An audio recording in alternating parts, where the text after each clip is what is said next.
Welcome back, friends, and we have returned with The Wrong Side of the Wall, Season 4, Fade to Black. And tonight, of course, is Episode 2, entitled Wickers Warriors. And who is Wickers, of course? That is Captain Heath Wickers of Echo Company, which we are all under for the moment. And, of course, Kirk has volunteered to do our recap tonight. So, without further ado, I'll hand the baton over to you. We lived. The end.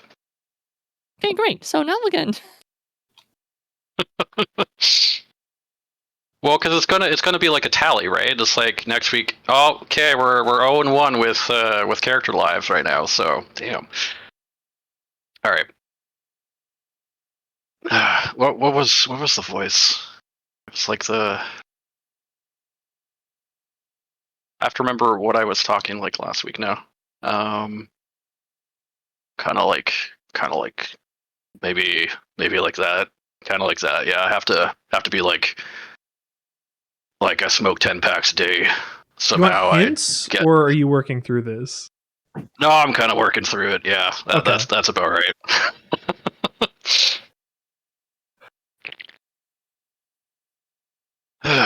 So you see the sergeant just going back to his personal quarters, just sitting at a desk. This is Sergeant Ramos Rav making an addendum to earlier log.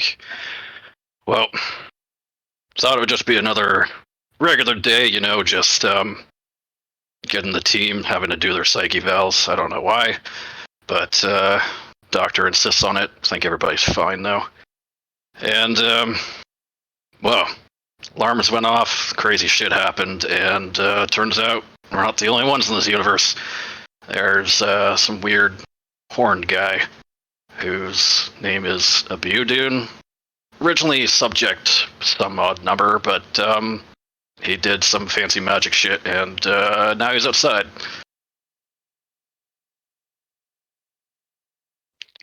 Computer, that was Horn guy. Just to clarify. Yeah. And well, long story short, we kind of gave him a tour. He introduced himself. Had to get him pants. He's butt naked. Why do specimens have to be naked? I don't get it. Just give the guy like a courtesy cloak or something. Well, gave him the tour, showed him the local stuff. After a tense moment, Lieutenant kind of tasked me with doing that, and then we had some food. Apparently he doesn't need to eat, but he likes to eat. Kind of a waste of rations, but whatever. And then after some time, he had to go talk to the captain. Not too sure what for. Well, correction, I do know what for, but I guess we'll find out soon. End of log. Nice. Little personal log in Ramos's chambers. Very cool. Also, fuck you guys. I liked it. entered as porn guy.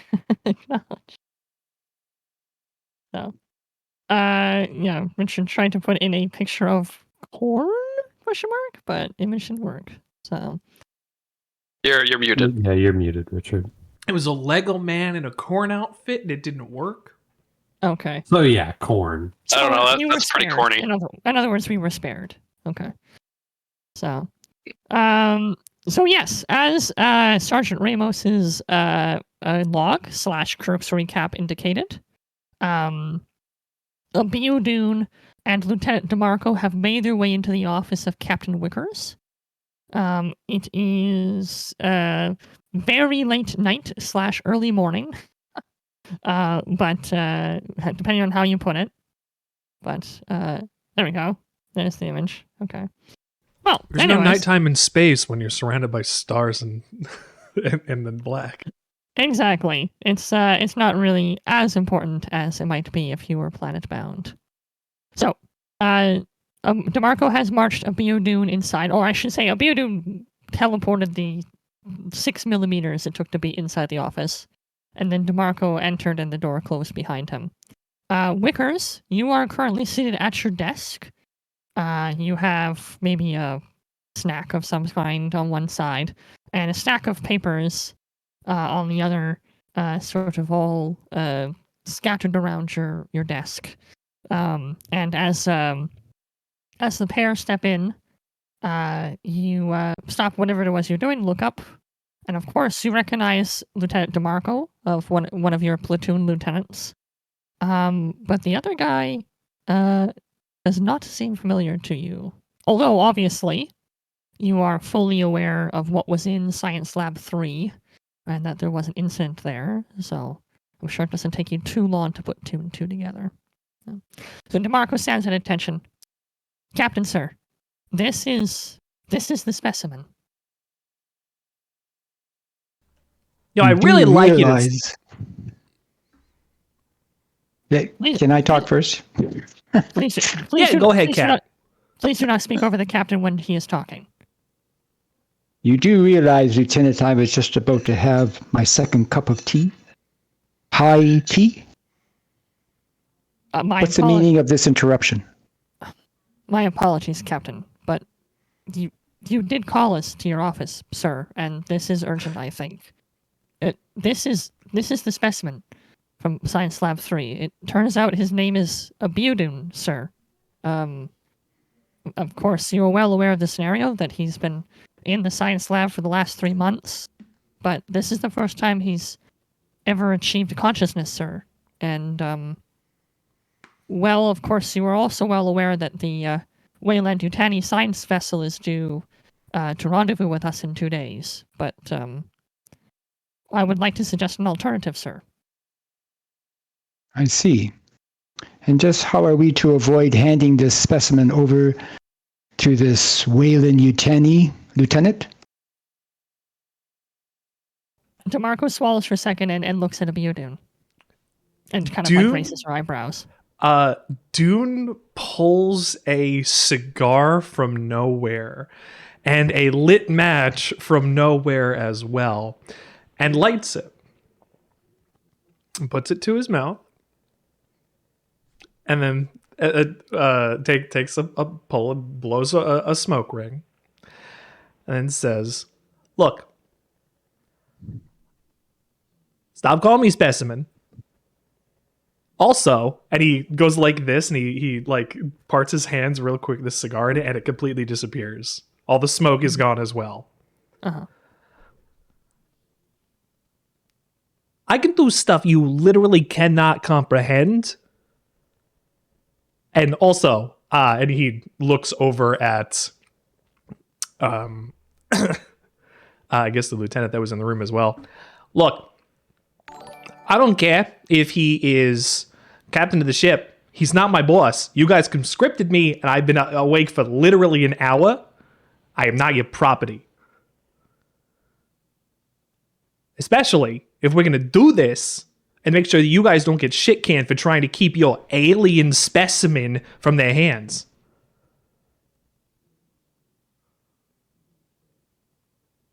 The lieutenant frowns at you for a second and turns back to the captain.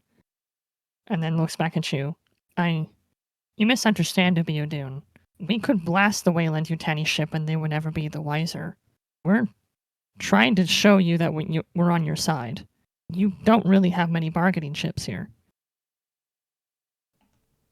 And I apologize for referring to you as a specimen.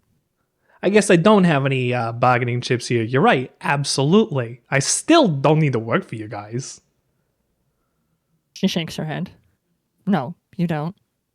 But, well, I'm sure the captain can reinforce that this is a United States Colonial Marine ship, not a cruise vessel. If you don't help us, then the alternative is... She looks back at the captain. Well, Weyland-Yutani, obviously. Ah, well, yeah, of course, absolutely. You know, I can just, and he's had this glamour on the whole time, and he does it again to show he takes it off by putting his hand from top to bottom on his face. Look, like I can look like anybody. I could do like whatever I got to in order to make sure that these guys don't catch me. Like, are they going to take blood samples from every single person on this ship to make sure that they get the alien? You clearly don't know a lot about this company. There's no lengths they won't go to. Boy, oh boy, this place sucks. And you say you guys are from Earth? She looks at you sideways. We're from Earth, ostensibly, although not all of us were born there.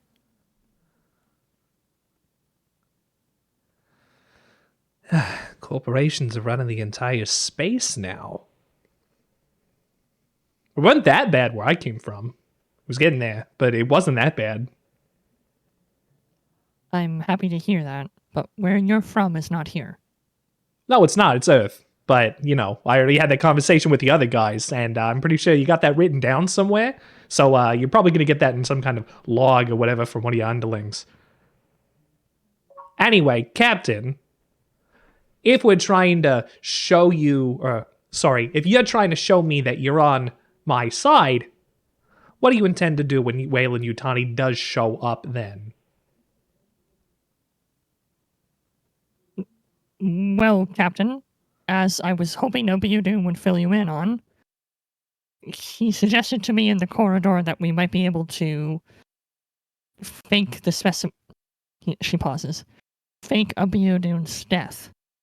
That might be convincing enough for the company ship. Oh, this wasn't coming up with another plan. This was just using that one to go forward. Okay, understandable. I'm still technically in control of this. That's fine. And he kind of looks around like not exactly sure what to make of this situation, presenting no new information. She points at Obiudun. Captain Wickers, this man can teleport. He can create things from nothing. This is a golden opportunity for the military. We can't allow the corporate sons of bitches, pardon my language, sir, we can't allow Weyland-Yutani to acquire an asset that could aid us in our own cause.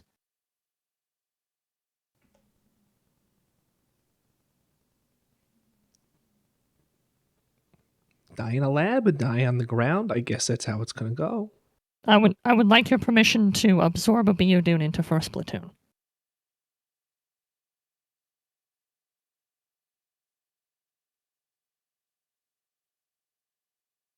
And Dad, you're muted if you're trying to reply.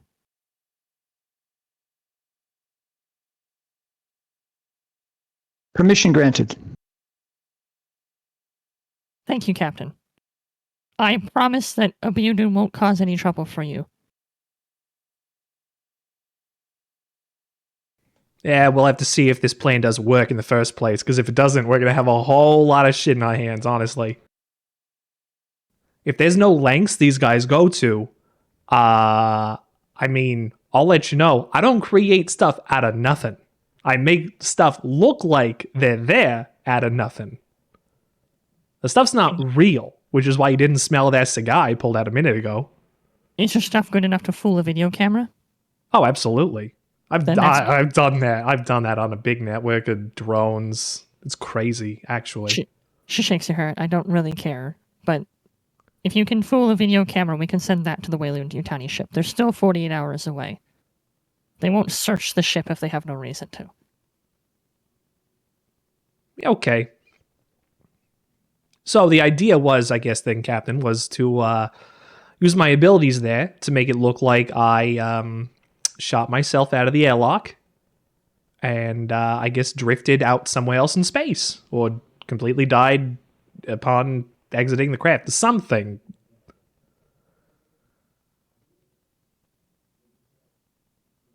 Based on what I've... Oh, sorry. I'll leave the deals to you, Lieutenant. Yes. Thank you, Captain. We won't take up any more of your time. Jolly good. Return to your high dismissed. tea, Captain.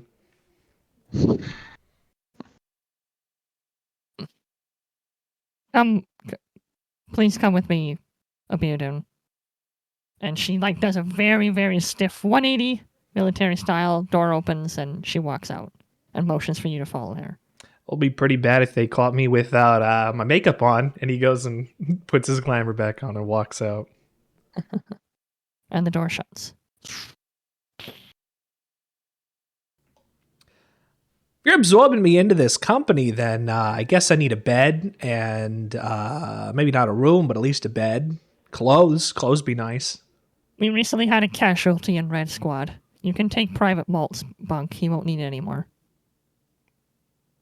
Private mall. Malt. Mole. Okay. Well, probably not going to remember that anyway. Sorry. He was a good soldier.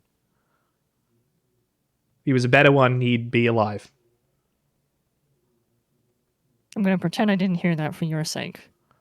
When we get the chance, I'll introduce you to the rest of the squad.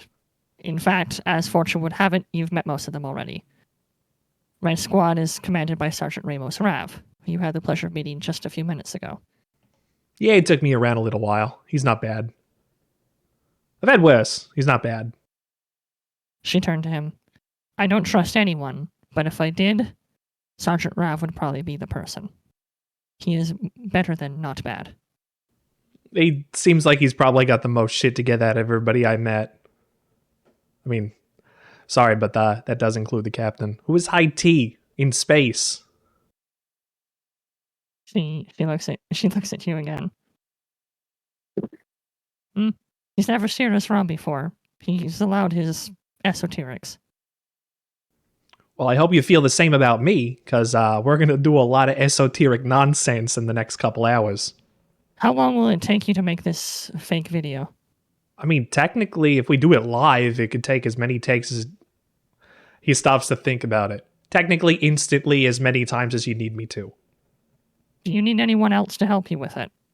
If you want to make sure that it looks legit, maybe. Mm-hmm. Well. Maybe some people that aren't in the squad that haven't seen me yet. Maybe they just see some kind of intruder or something.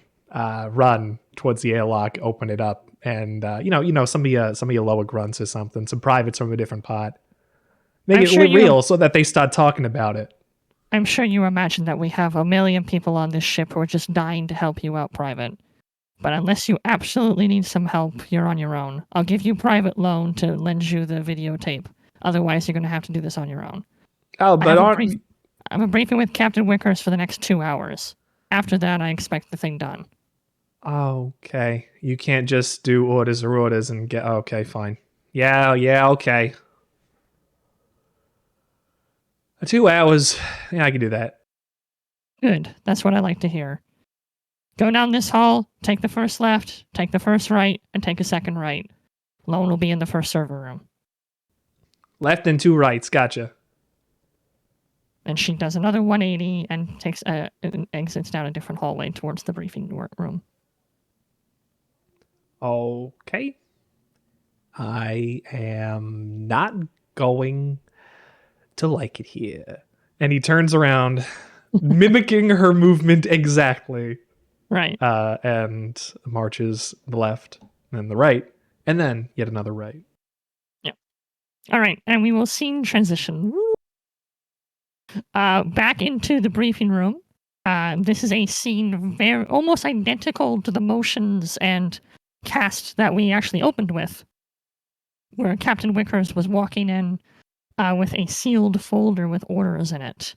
And in the room was his various platoon lieutenants and a few other higher-ranking staff awaiting the movements of Echo Company. So, mimicking much of that briefing again, Wickers comes in, repeats his introduction, and some of the rules of engagement, which I won't ask Dad to repeat. And he we kind of resume at the point at which we have new information.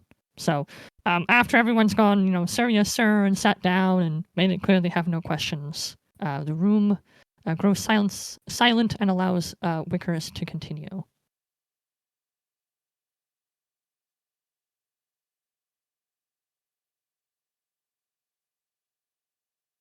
And Dad, you are also muted if you were trying to talk.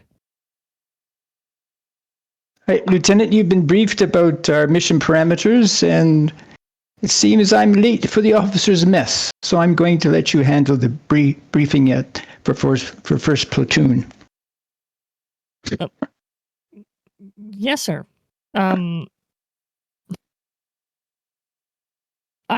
I see. Of course, Captain. I would be happy to continue the briefing. Very good. Taking him back a little bit, DeMarco stands up and salutes the captain as he exits the room. Well, officers, we are, as you might know, the situation with the UPP has grown rather dire. The MAU is heading towards the border to settle a UPP dispute on a neighboring world. However, Echo Company has been given divergent orders. We are to head to Tenebris Station.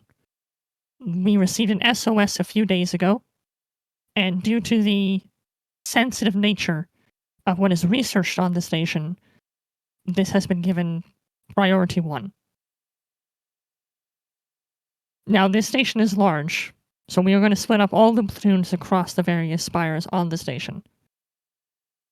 I will give you your individual reports, and you can brief the men in your platoons on their specific duties once we get on board.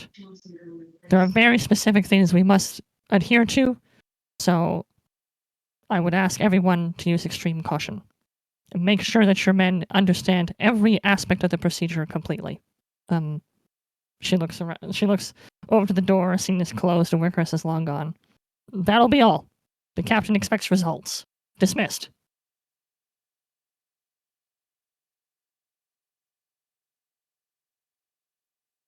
And everyone disperses. So we will now flick back to Dune, heading down to find Lone. Or at least that's what I hope he's looking for.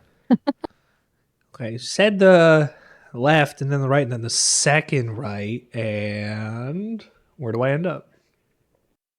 You end up in the server room, actually, that I described last week. And again, you see a private Lone inside doing some maintenance on one of the server decks. And Chris, you can decide what that maintenance might look like. It involves a wrench, a hammer, 3 different screwdrivers, and a lot of swearing. Nice. Owing to his fairy nature, though, Mewdu does not make a lot of sound.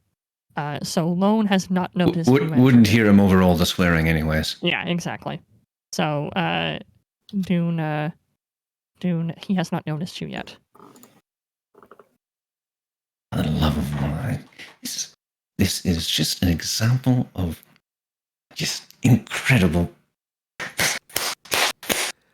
workmanship. I use my illusion abilities to make it look like it has lit on fire as he is smacking it. Oh, well, that's too bad. Where the fuck are you? Oh, hang on. Let me handle that. And he snaps his fingers and the fire's gone.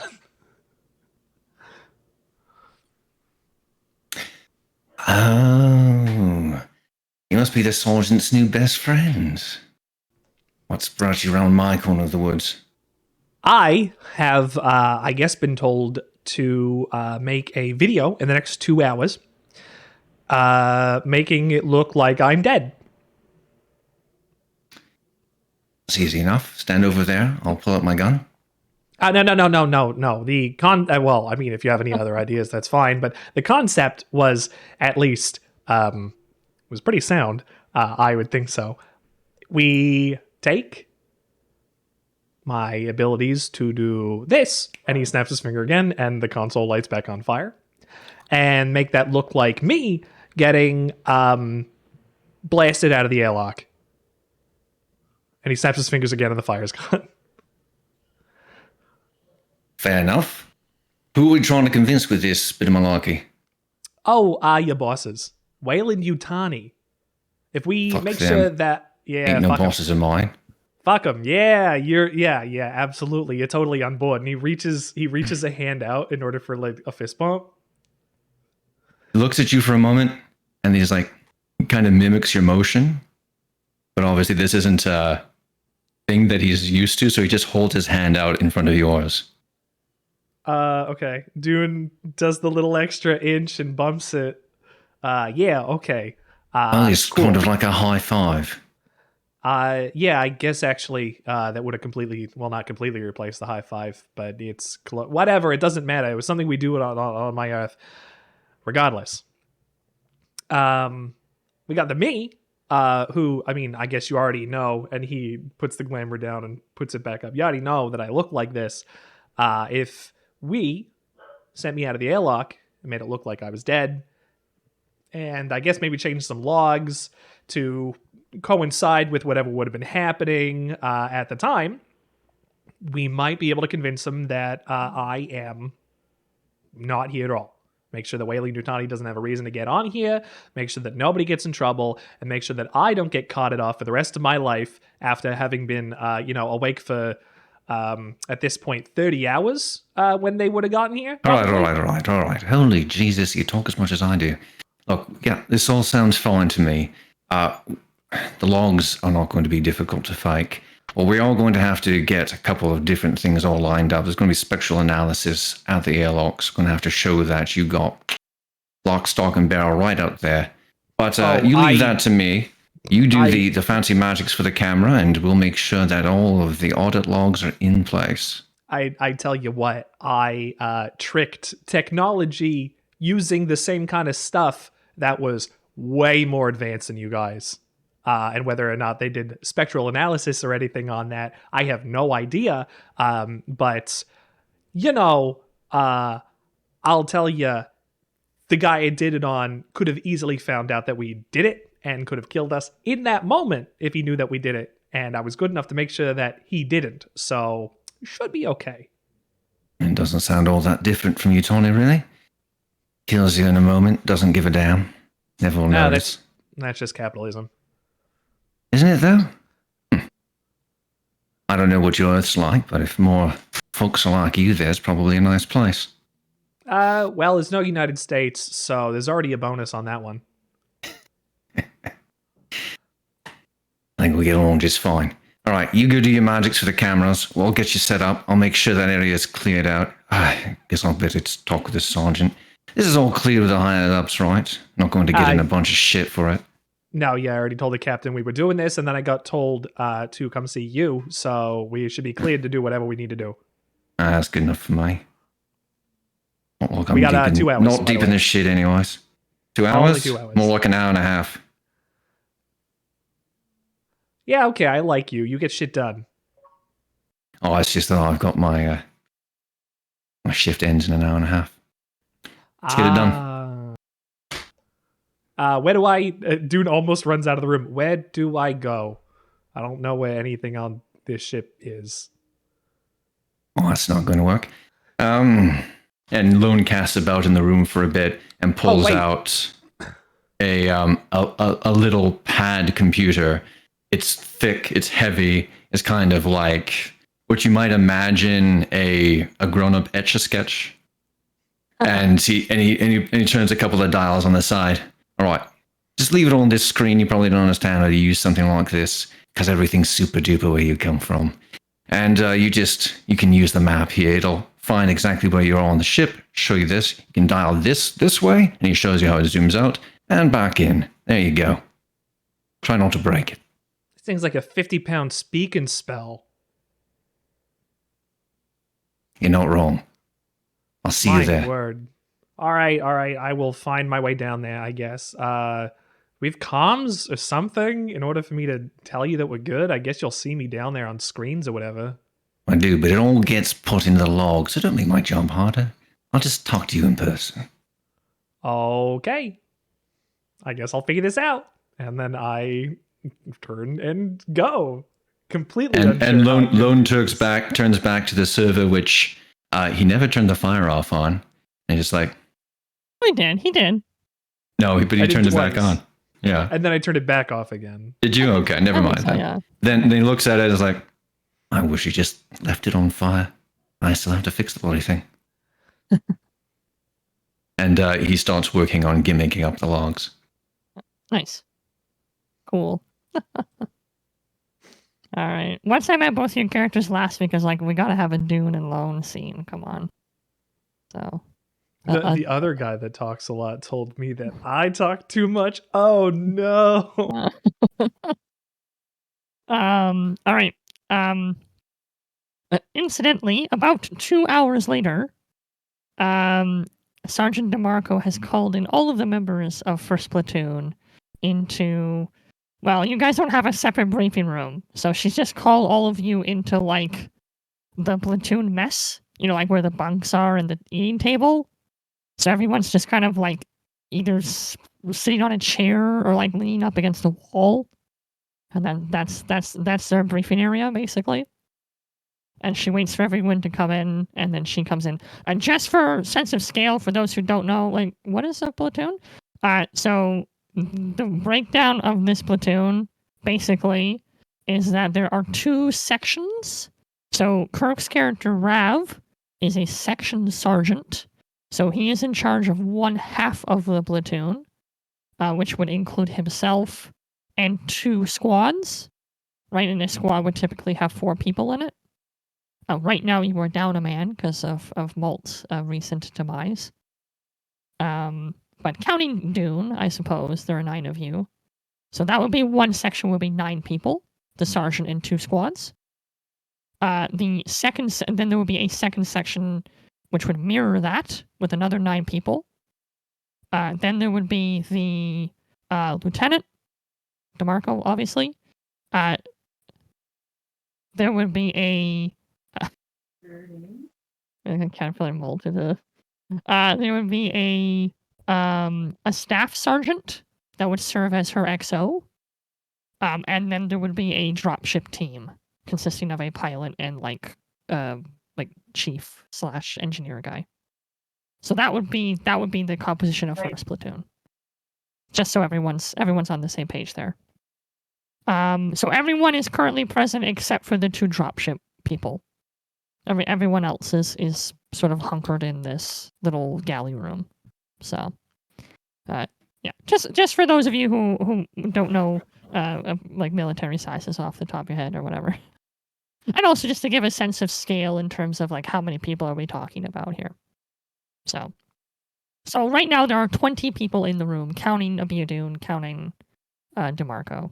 So DeMarco is the last person to walk in. By this point, Richard, Dune and Lowe will be finished. We'll come back to the resolution of that. Like we'll like rewind to that, but this is slightly after that's been completed. So by this point, you've finished that. You probably haven't given it to her yet, but like it's done or whatever. So DeMarco walks in and she like knocks on the metal table to like get everyone to shut up. And hopefully all of you snap to attention as best you can. She doesn't, you don't have to leap to her feet. She kind of waves her hand to like at ease automatically. So like I said, everyone can sort of hunker down on a chair or a stool or lean up against a wall or whatever. So, all right, listen up, platoon. Good morning, first of all. Second of all, I want to introduce you to someone, and she points at Dune. This is Private Abiodun. Where he came from is a long story and frankly doesn't matter to any of you. So he's going to be joining Red Squad. Make him feel welcome or don't. And she nods towards Dune. Glad to have you aboard, Private. I'm woke up here. And she spins back to the rest of you. All right. So here's the situation. The bulk of the MAU is heading for the UPP border to deal with the dispute. But we've received an SOS from Tenebrous Station. It's a huge fucking place, about 6 days from here.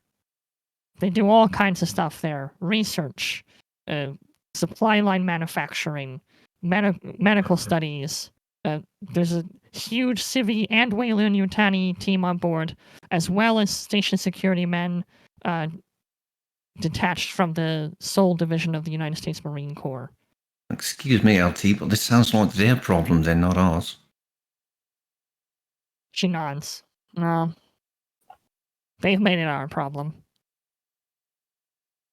Typical. Apparently we're closer than any other Wayland ship to the station. Yeah, right. But anyways, Echo Company's been diverted from the main MAU to check it out. Now, it could be nothing. It could be somebody got too drunk and shot at the comms array. But it could be something more serious. So a lot of different companies waving a lot of expensive stuff around there. The place is a melting pot. So we also aren't at the moment privy to everything that was being tested or utilized on the station.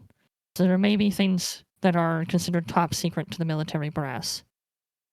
Our orders as they stand is to investigate the station, secure and retrieve any survivors, if it comes to that, and also make sure that the integrity of Wayland Yutani's precious items are intact, whether that means taking them off the station to ensure their survival or not.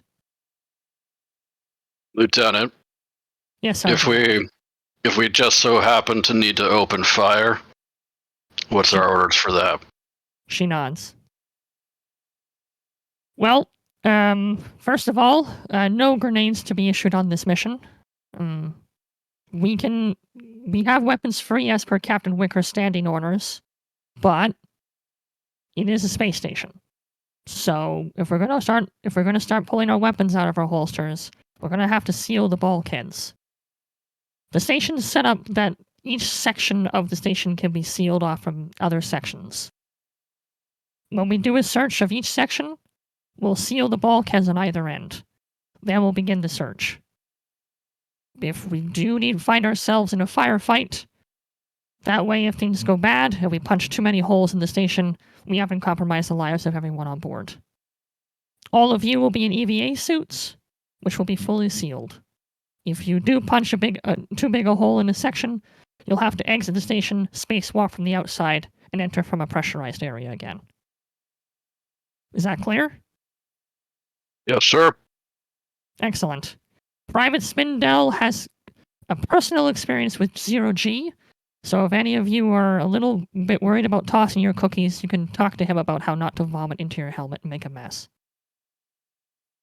I want this done by the book. I want this done quick. And please, do not embarrass Captain Wickers or Echo Company. That's all. No promises. She gives you like the stink eye and just says, "You're dismissed." Sergeant Rav, a word? Yes, sir. And everyone starts to shuffle off or whatever. Elon, I think she already thinks you're a disappointment to the captain. I'm ahead of the game as per usual. Lon, you're the only one I talk to. I'm following you. All right, let's go bugger off somewhere, get a drink. You drink, right? Oh, I drink and eat. Nice. Okay, so DeMarco's pulled Rav off to one side. It's not super secret, like she's not whispering in your ear or anything, but... Well, I'm sure you've already smelled the blood in the water, Sergeant, but Abiodun is officially joining your squad. He'll be taking Private Malt's place. That's what I thought. It's been a long time coming with that decision. Yeah. Thanks for being accommodating. We're all kind of fucked up anyway, so... Yeah. Man, we're pulling a fast one in the company. If they ever figure out it's a ruse, we're completely fucked up sideways. But fuck them anyways, they'll never figure it out. If I have anything to do with it, yeah. June's joining your squad, which means he's going to be Corporal Boone's partner. Make sure he understands that and takes care of him. Corporal Boone, alright. How close of an eye do you want me to keep on him? She squints a little bit.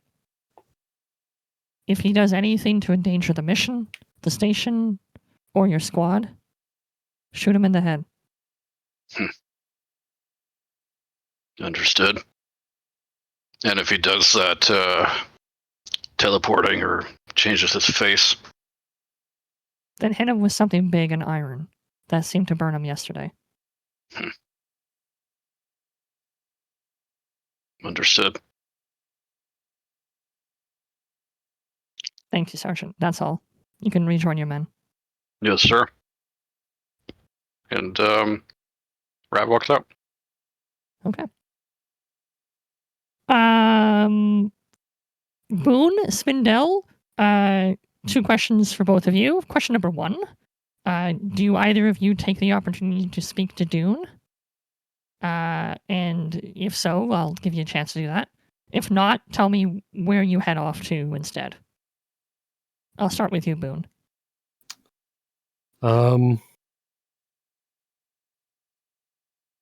Boone does his own thing. He heads off for a meal somewhere. Cool. He's got a hankering for something meaty. Nice. Good thing we got non-meat rations. Nice. You don't have to be meat to be meaty. It's all tofu, baby. What about you, Spindell? Yeah, I would have seems like we were headed to the mess, so I would probably head to the mess Join. with Lone and Dune and Okay. you know. Right. Yeah, so, I mean, obviously you were there when Dune first woke up. Mhm. But you haven't spoken to him since then. So. Oh, and Dune, speaking of which, by this point, somebody, doesn't really matter who, has offered you basically the default military garb. It's got the little US CMC patch on the shoulder. It's got someone's taken the effort to put your name on the little badge, it's sewn in. It's not spell it a wrong plaque. though. Yeah, they tried their best. They spelled it with an E, unfortunately. So, yeah. Yeah, exactly. They've added an E. They just assumed. Close enough. Yeah. So. Vegas can't be choosers out here in space, I guess. So anyway, somebody handed you the basic military garbs and the boots, and and requested that you change, basically. Oh my god, thank you. A pair of boots, finally. We got gloves as well. We can maybe a set of gloves. I would love that, honestly. Gloves aren't standard issue, Private.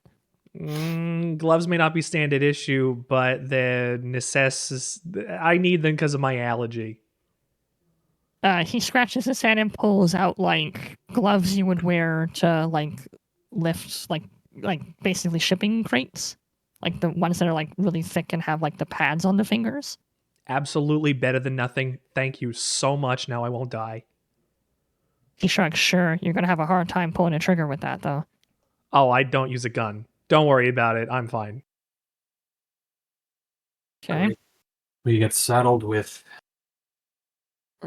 an alien from outer space who knows nothing about how our military works, and he also doesn't use guns. Pretty much a perfect fit for this outfit, really. Yeah, I mean, Breath of fresh air. Huh. I mean, it's just like half the rest of us corralled in here against our will. Lone Look does the really obvious look both ways thing. Pulls out, from a thick holster on his side, a little pad of his own. Types a few things in. Reaches behind the counter and puts a large bottle on top of it from a little cavity that's opened up. So technically, this here is supposed to be used for cold storage, but turns out if you jigger it just right, you don't have to keep it quite that chill. But, just right for a glass of something special. Who's in? Got a couple of hours before the mission, right? Alcohol? Yeah, why not? It's not going to do anything, but I'll drink it. What is it? You can appreciate the flavor, at least. That's what it's really all about. Hell if I know. It's some gut rot got off the last time we were on shore leave. Tell me what it does to you. Dune. I will stick with water. Thank you. Dune takes the vessel because it wasn't. I guess it's a glass, maybe a plastic cup. Who knows? It's not metal, at least. It's not metal, at least, and that is a thankful thing. And he takes the slug.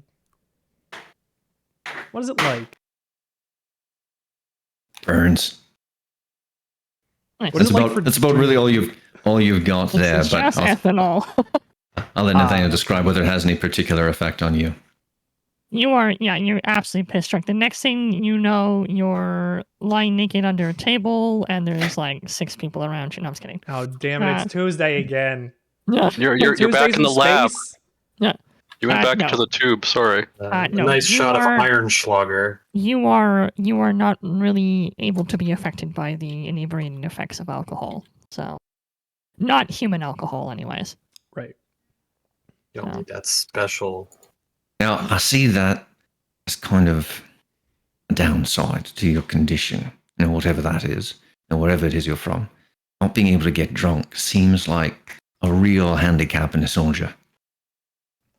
Well, it's not that I can't get drunk, but believe me, this shit burns all the way down. It just doesn't feel good. It doesn't taste good. But I All the understand what it's downside and doing. none of the up. Sorry, mate. Well, at least we had a drink together. That means we're friends. Or they'll not. Cheers. By this point, Sergeant Rav has walked into the mess hall as well. You guys open that ship? Yeah. Sarge, Yes. Sarge. come get a drink. Yeah, you can Of have my course. share. And Dune here tells me that doesn't do him any good. Nah, not a lick. Shed some tears Right. over that, really. You can act like it though. Oh, I can't believe it. I'm so drunk. And he falls onto the ground, and suddenly he's naked. That's a little Not this much. again. But a B for No. effort. Not going to make me hair off after pants again, are you? Nah, that's fine. I'll take the B. And he gets up and he's clothed again.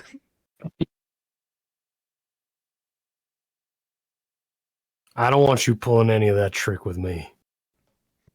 Oh, definitely not. No, sir. I'm not gonna pull this trick on you in the slightest. No way. Not at all. And he has a hand behind his back, crossing his fingers very obviously. Speaking of which, just came from the lieutenant and Boone. He's going to be your partner. Wait, with this guy? Yeah, Boone and Dune. Gotta love it. Now, Sarge, Lucky. Is there Funny, actually. any- That's pretty funny. is there any Right. way I can convince you to not accept that decision? Orders Yes, are orders. sir. If I got it, yeah. You're Boone, gonna do let it me now. let me question you with a question of my own. Is there any way that you can have me give a shit? And the answer to that is no. So Got you there. Chain of command, Boone. Good to meet you. I'll tell you what, better than malt. well, especially in his current state. True words. He's the one that died. What happened? He had a bunch of coolant fluid with Lone over here, and then he lost his footing the last time we took an expedition. He decided to play, Face. kind of played hide and seek with some gears, and yeah. Nobody looks the best after that, you know what I mean? Back where I came from, one time there was this guy who was literally made of knives, and he, well, I guess decided to do that as he was falling off a building and accidentally impaled a person. And we were right there on scene for that, and it was terrible. But could be worse. I've definitely Nope. seen stuff like that before. Well, it's been a long time coming, and I think we should have a toast, both to the memory of Malt and to our new squad mate, Dune. I gotta do another drink of this? Damn it. To the new squad mate. Cheers all round. Nice. I am not carrying your gear for you. Boone raises sort of the pats Spindell on Don't be so morose. the back of it. Yeah.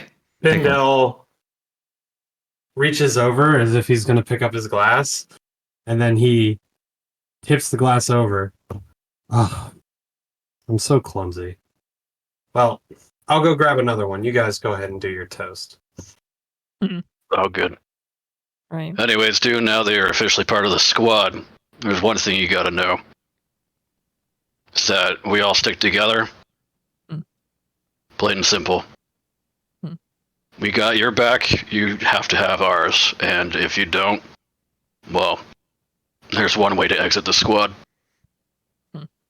I don't know if you're going to be able to actually get me to exit the squad the way that you expect to exit the squad. A, but B, I am currently stuck here. I have no other way to do anything else. No recourse, no options, no nothing. This is not only the best that I got, but it's the only thing that I got. So if there were an opportunity to run, it'd probably be into the arms of something even worse. So, Sergeant, I'm your boy. This isn't my first rodeo. I've been on a team before. Like he's already part of the family. That's Of course. exactly what I was going to say. Just please don't do your bullshit on us. Little prank here and there is fine. We all kind of do the ceremonial shrink wrap over the toilet, but yeah, Shrink? just Hold the phone. What does that mean? Oh, you'll see. I'll see? oh, we got to do it to him now, guys. Come on. If the prank works correctly, you will not see until it's too Oh, late. I Not guess in time. great. I guess I'm going to have to go into a. Okay, whatever. Anyways, dude, what I'm trying to get at is that we're the only people that have your back, regardless of what's happening. But That we was do never- fucking have your back. That What? was never a question in my mind, honestly. All right. You guys are stuck under the same orders at this point than I am. Now, how well are you with handling a gun? Oh, I don't use guns. I think I said that before. He wasn't present when you said it. I don't use about- guns, so I'm saying it again. How about knives? I could potentially. He kind of looks off into like the middle distance. I've never done that, and the last time that happened was when that guy hit me.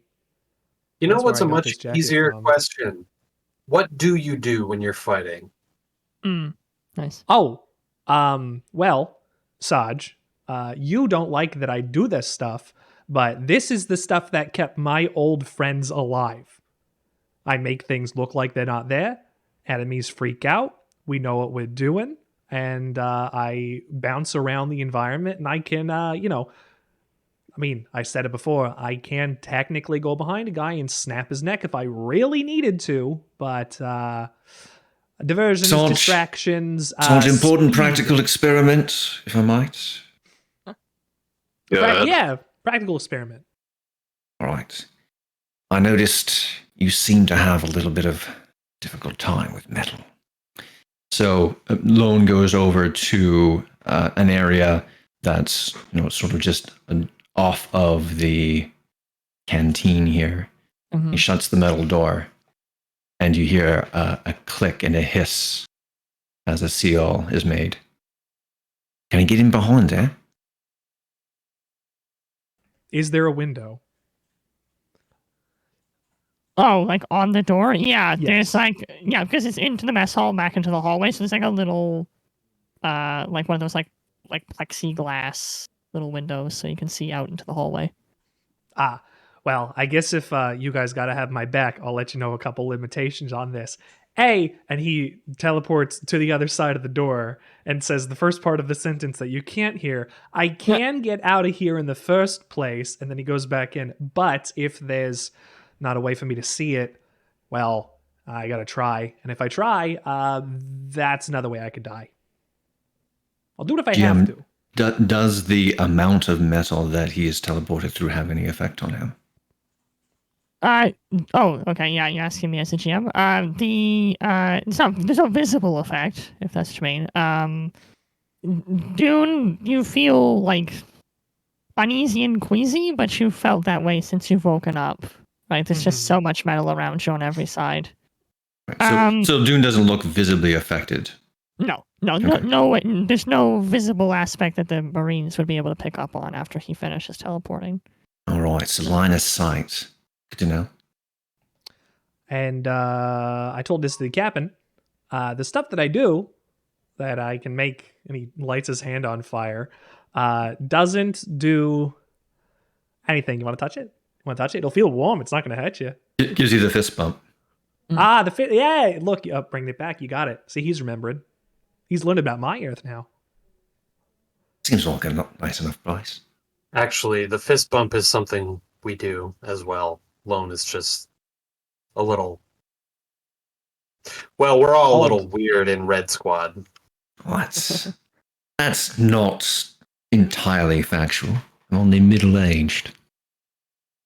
Oh, anyways, Dune, any advantage you have for any combat situation, use it. I was just saying, just don't use it against us. Oh, no, I wouldn't do it unless it was funny against you guys. And the sergeant just kind of squints at you a little bit. Right. And Anyways, quick I don't briefing, know. we were already there. Going to the space station. Don't know what we're going to encounter, so gonna have to stay frosty about it. Sarge, it seems pretty clear to me that this is one of those situations where they say, there's fucking lot of privates that we don't give a shit about. Let's just throw them at the meat grind and see what happens. Oh, that's always the case. Well, yes, that's true. But, I mean, this one in particular, Wayland Utani, they've got their own little department of grunts on board all ready to do their bidding, and yet SOS calls us in. We're apparently the closest ship in the sector. Anyway, so then we get in there and we find out that they've been doing some sort of terrible experimentation on some alien creatures. Sorry, Beardun. And then it all goes to hell in a handbasket. Immediately, all of us are dying left and right. There's screaming, there's running, and I guess there's a new opening in the squad. We've only just come up to strength. Lone, we got our orders, but just keep in mind, top priority is us getting out of there alive. Period. Glad to hear it, Sarge. Keep that top of mind.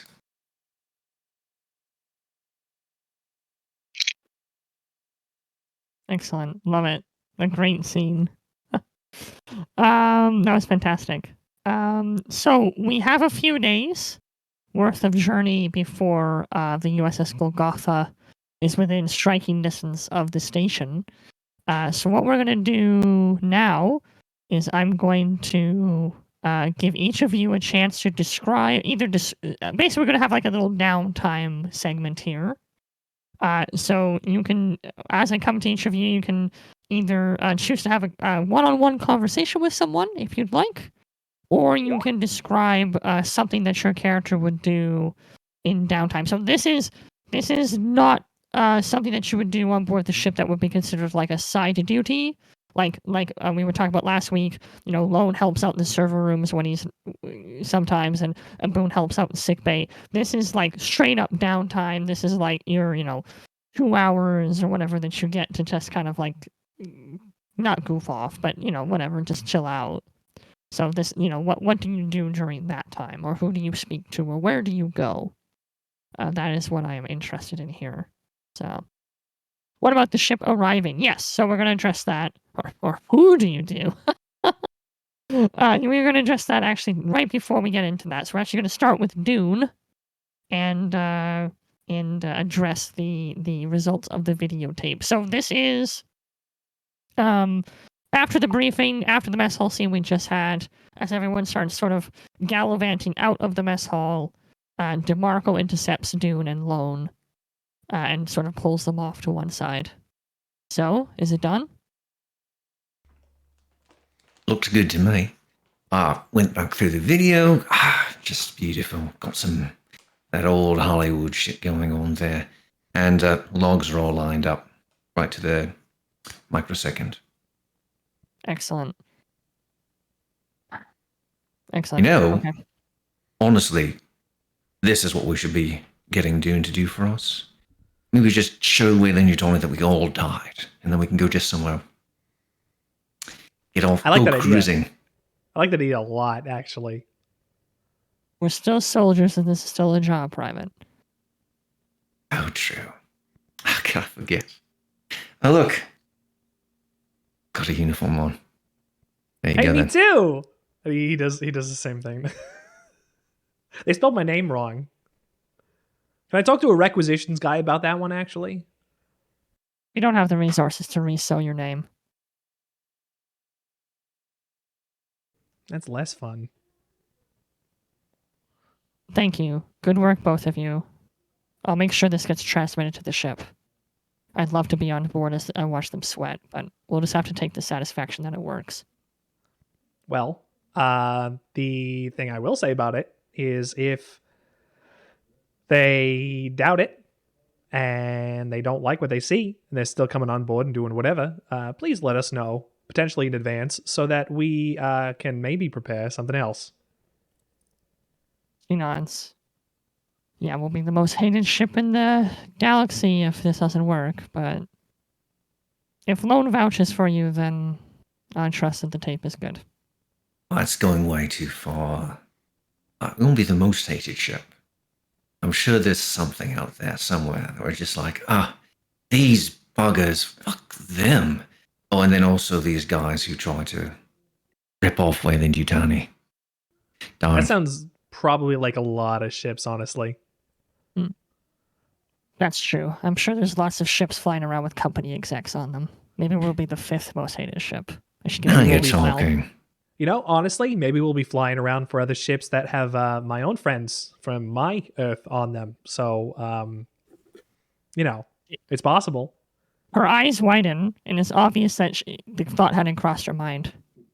You mean there's others like you? Well, Dune looks bashful for a moment. No, I'm the last of my kind. But on the Earth I did come from, we did have a man literally made of rock, and if he's, well, they're not going to be able to take any blood from him. You're saying it's possible they all ended up somewhere floating out in space like you did? I don't know, which, frankly, honestly sucks. I see. Look, you got to find this out. Like, it's going to be on a need-to-know basis. Like, let's get through this one job. Make sure you're not going to kill me out there first, and maybe we can talk about what happened back there after. She shrugs.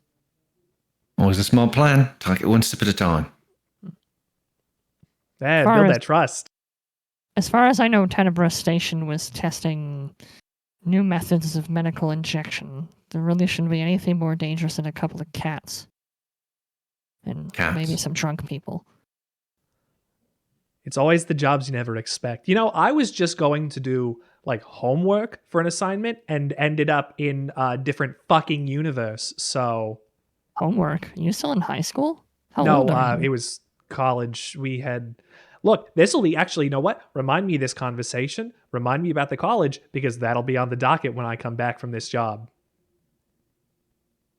She nods. Sure. Sounds like there's a good story there. Oh, it's a good one. The Rockman jumped down an elevator shaft. It was really cool. I got it on video. Where's my smartphone? God damn.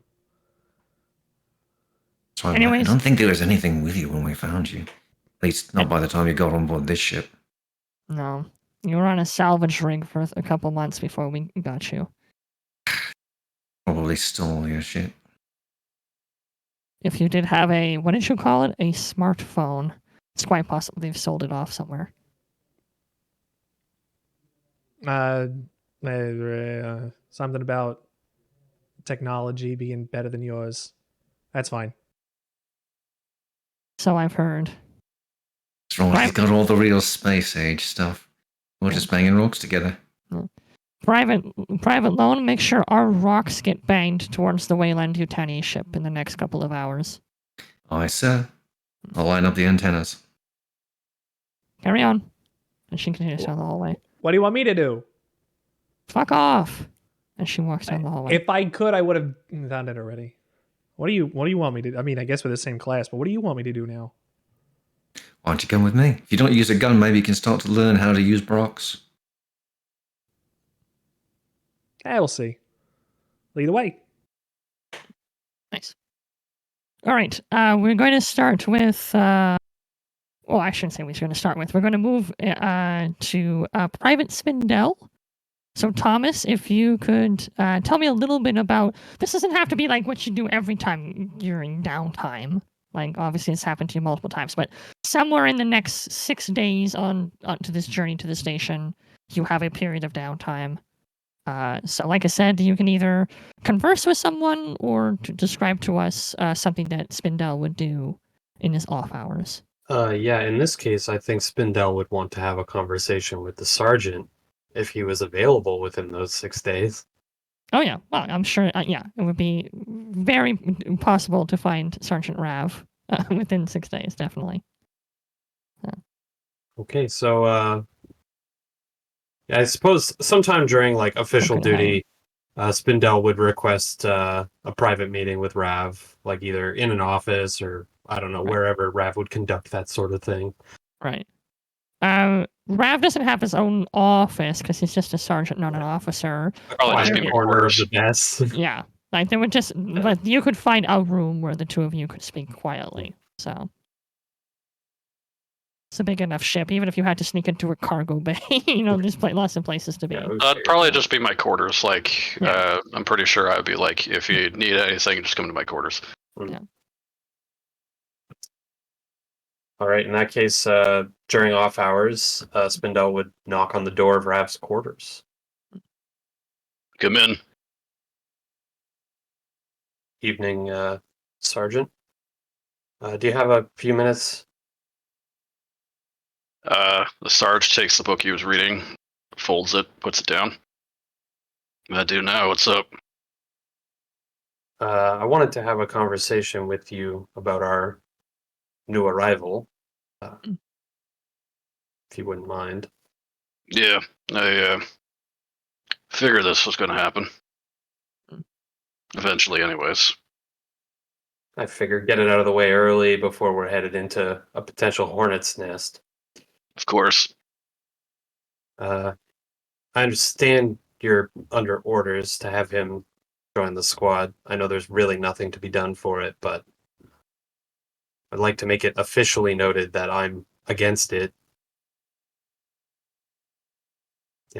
All the weight that carries. Holds up a big goose egg sign with his hand. I have permission to speak freely, Sergeant? Always. We keep Lone in the squad, and we don't court-martial him because he's the best at what he does, despite the fact that he's a wisecracking delinquent who has no real care for the system. Not that I'm a particular fan of the system, but I follow it. It's my job. Abayadun is an unknown element. He reeks of the same problems as Lone does, but what does he do? He teleports and makes fun pictures. He's not a soldier. Lone at least has training. I don't feel comfortable going into battle with what amounts to a fairy tale character watching my back. Noted. And yeah, I understand your reservations about it. Hell, it's kind of a trip for me 2 days ago, and didn't know there was another species out there, let alone just on our ship for how long? 3 months? Anyways, if we're comparing him to Lone, I find that even with all the bullshit Lone does, he gets shit done. And if you direct him towards what he needs to do, then you can kind of take that bullshit and force it to where you want it. Thinking kind of the same thing with Dune. Granted, yeah, he is an unknown, and only time will tell, but... That's what I'm saying. We don't know his agenda at all. Wouldn't you be a little bit cocky if you could teleport and make illusions? Yes, probably. I'm a little bit cocky about how good I am at shooting my smart gun, but I don't go blabbing off about it every 20 seconds like he does. But don't mind me. I just woke up here, and now everybody's my boss. Oh, sorry, that's another guy that we know. Yeah, I get it. He does make a smart-ass comment here and there. Look, But, I'm just saying, he's... Like, I say he's an unknown element, but it's like 10 steps beyond that. He's going to try and cut and run at the first situation he thinks he could get planetside. I don't blame him for that either, but, like, we're just going to... He's not a soldier. I'm not a babysitter. Neither I'm not are asking you to be. frankly. Quite frankly, the way I see it, he's got nowhere else to go. He's got no one else to go to. If he has a way to get out, where's he going to go? Back to space? Like, the thing is he seems like a person who, first and foremost, puts his own survival above anything else. And if being with us means that his chance of survival increases, then I think that's what he's going to do. So if he compromises us, then he compromises his own survival. But don't you worry, I'll be keeping an eye on him. Alright, that's really all I was looking for, was confirmation that I'm not the only one with my head on a swivel. No, you're not. And I've always appreciated your honesty. Thank you, Sarge. That'll be all. That'll be all. Yes. If there's anything Understood. I can do to assist with this situation, just let me know. I'll be ready. Maybe talk to him. Anything figure but out- that, unless it's an order. You know I don't want to give you an order for it, but I find if you're having problems with the person, talking to them is the best way to deal with it.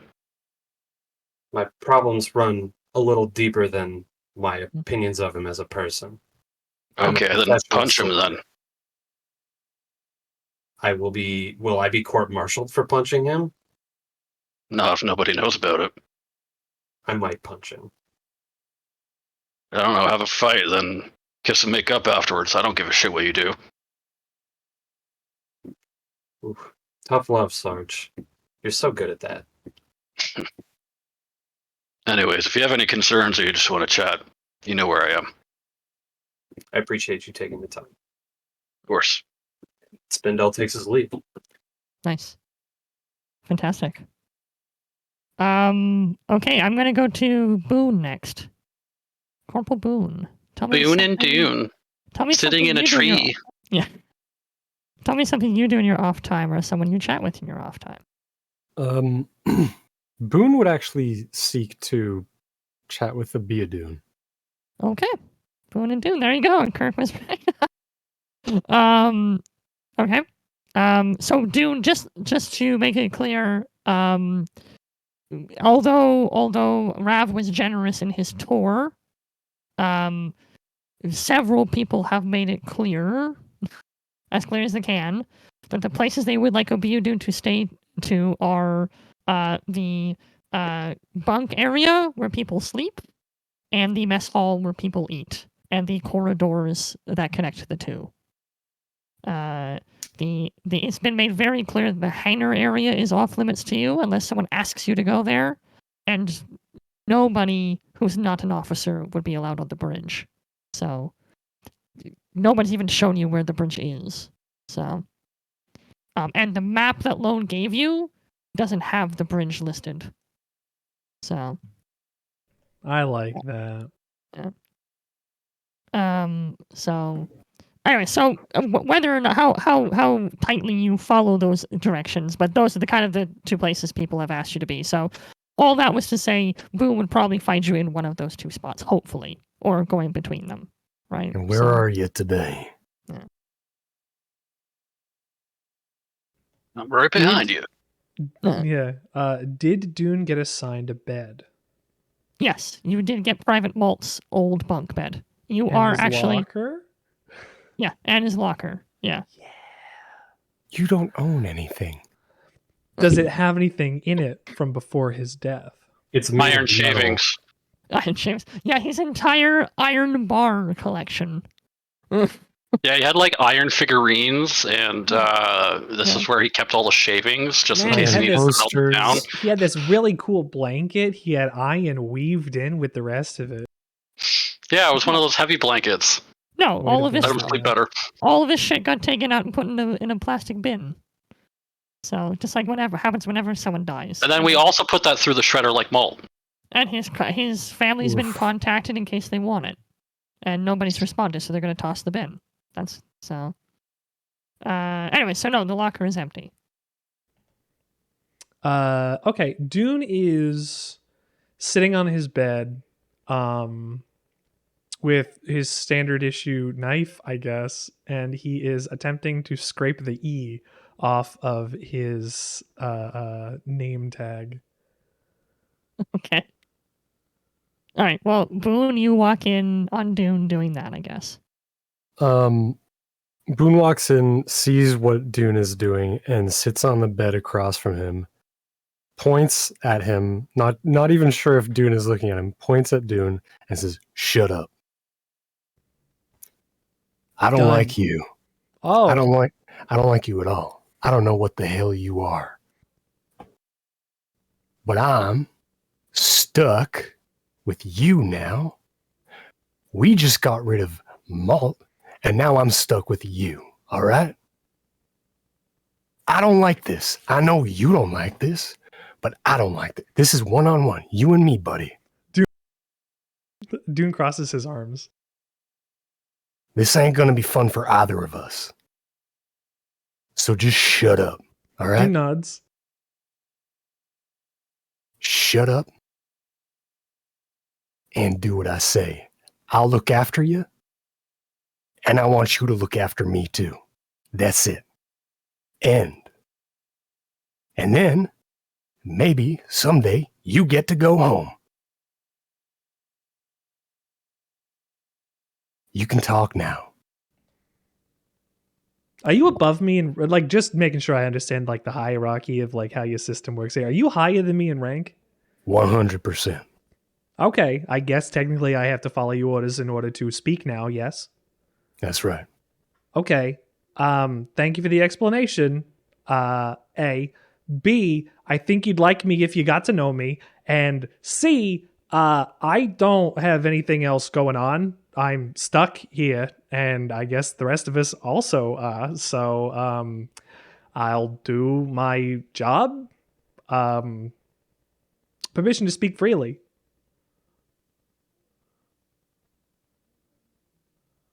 Go for it. Fuck you. Yeah. That's the kind of talk I don't want to hear. Oh, well, I mean, I guess you're not going to hear it then. Very nice. I don't know how you got here. Oh, I'm not neither do I. interested in that. Not interested in that. If I could have chosen something, I would have put you back in that tube and sent you off to that company there. Oh, off the whale in Utani. Yeah, absolutely. 100%. 100%. I would have done the exact same thing, my guy. Yeah, absolutely. Yeah. I would have absolutely loved to subject myself to an entire lifetime of torture because I'm immortal. They would have done this with their children and the grandchildren and the grandchildren's grandchildren still trying to figure out what the fuck I am because I'm probably the only one in this universe. Good. So you know that is- this is the better option then. I've done realize that as soon as I stepped out of the tube. All you guys are being really mean to me for no reason. I know I'm a new guy, but like you're laying it on a little thick here. I've dealt with bad squad politics before on many an occasion. Like, I'm not joking when I say I'm the last of my kind. Like, this shit sucks. It's the sass I don't like. You're going to need to wise up real quick. I don't know if that's going to happen or not because A, this is how I talk. B, again, I woke up and an hour later you guys conscripted me. I guess I'm just going to have to shut up. He slaps his knee. Now you get it. Good talk. Nice. Love it. Okay. Let's go to actually it's 9:05, so let's go to break. And then we'll continue our session after that. So it's 5 after. Let's come back a quarter after and continue the adventures of our intrepid Marine. Hey, Break is not part of my squad though. Yeah, so we're switching to the USS Break. You've Alright, boys. already got another guy in your squad. Oh boy. All right, boys, everyone Break. pile on Dune. Get his ass. I Just wait love for it. Private Buggy to show up. I love it. It's really cool. It's a really cool dynamic. So Little bit of the tight knit squad saying, "Who's this new guy?" yeah. Don't I Who's trust this really new him. guy? I'm just here to get along. Like, I have I no really, choice. I really liked the mess hall thing where everyone was having the drinks and the sergeant walked in. That was cool. So, and then Spindle and Boom both. Yeah, it was really cool. So, very neat. Anyway, so we'll be back at 9:15. See you then. All right, and we are back. Okay, and we've heard from Spindle and Boone. So let's hear from Lone. Tell me what you do or who you talk to, and or I guess not and or. What you do or who you talk to on a moment of Poor Lone, he didn't get to Showtime. finish off his ice cream before he was Or- called on to speak. Who you do? So Lone spends the first little bit of time there, at the end of a Biodune section. Actually trying to mhm. introduce a Biodune to some of the rocks that they bang together these days. Right. I'm assuming to not any particular gain in that direction. I mean, you can't gain familiarity with weird technology in the course of a couple of hours, but Mm-hmm. does his best to at least get him. So, all right. So here's how you can navigate around the ship.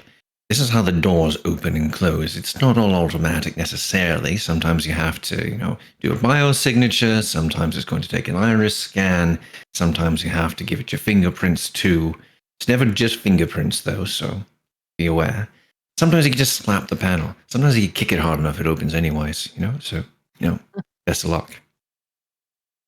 And then otherwise goes about a couple of things he still had on his duty roster for the day. Does the bare minimum to make the ship continue to be livable, and then goes back to probably reading a book. He's got a collection of, and this is his only possession on board the ship. Everything else is provided by the Marine Corps. Couldn't Yes. be bothered to bring anything useful except for booze and books. Right. So he goes back to wherever his bunk is. He pulls out a bottle of whatever gut rot that he's got on him that doesn't need to be refrigerated or doesn't care to refrigerate. Yeah. Pours himself out a couple fingers worth. Then, you know what? Yeah. And then settles back with his book. Nice. What does Lone read? Or what is he Ro- reading right now? He's reading back through the Communist Manifesto. He's laughing a lot. Okay. I was going to make that joke in the chat. Could have been the Lone Ranger. Mm. So, not everyone's obsessed with puns. So, although Chris named himself Private Lone, so never mind. Nice. Communist Manifesto. Excellent. Yes, a classic comedy. All right. We'll move These to, guys got all of this so wrong. We'll move to Rav. Tell me what you do or who you might converse with on a downtime moment. Mm-hmm. Well, judging by the kind of dynamic of the team at that kind of big bomb drop that I had on them. Hey, by the way, this new guy's our teammate. Mm-hmm. You met him when he was naked. And then also after having, I was about to say schnitzel. I'm like, no, that's not right. Spindel. Oh my god. Okay, yeah. That is throwing me off so much, man. Private Schnitzel. Oh my god. After having a talk with him, I take it upon myself to try and get Dune and Boone together to chat with both of them. Oh, I see. When you say try to get them together to chat, what do you mean by that? Like you talk to both of them separately and tell them go to this room? No, I basically ask them both to come to the mess hall or wherever it is that we're basically. I just want to have a chat with both of them at the same time. Okay, gotcha. Okay, understood. Do we have any other facilities that are open to us besides mess halls and sleeping quarters? Some sort of training area or Yep. Yeah. I mentioned sort of like hand-to-hand combat a ring Gaim. somewhere. I mentioned last week actually that Rav found Spindel in the gym. Oh, doing yeah. exercise. The So there is a gym.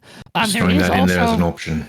there is also like a firing range and a training area where like training drills would be done. I have not been allowed to go to any of these other places, though. Dune hasn't been allowed, but like you guys would know about them. But you wouldn't go to like the training grounds unless you were supposed to be running like a sanctioned drill. But there is a gym with like, barbells and stuff like that. So. Well, yes, those things. I know the mess hall is the one area that is not off limits to Dune. So. Yeah. So the question is, do both of you show up? Yes, that is the question. I don't have a choice. I was ordered to do this, and I don't want to get actually blown out of an airlock. Right. Again.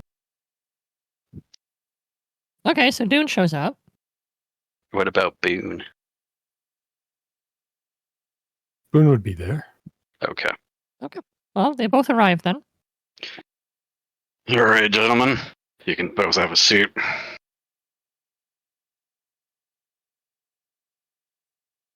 Now, as your commanding officer, and more importantly, Boone, as your friend, I know it's been some time since Molt kind of went on his own way, and that he was your partner, and that, well, kind of got thrust upon you, the new one, with Dune here.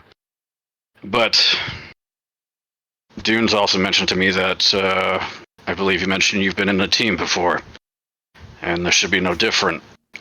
So, I mean, it'll be a little different considering I didn't have guns, but yeah. So I need to know if there's going to be any problems between you two. No, sir. Actually, earlier, Mr. Boone came over to me and told me to not speak. And he looks directly into the eyes of the sergeant. Now, Boone, I know you have difficult people, or let me take that. Boone, I know you have a difficult time with people, especially new ones.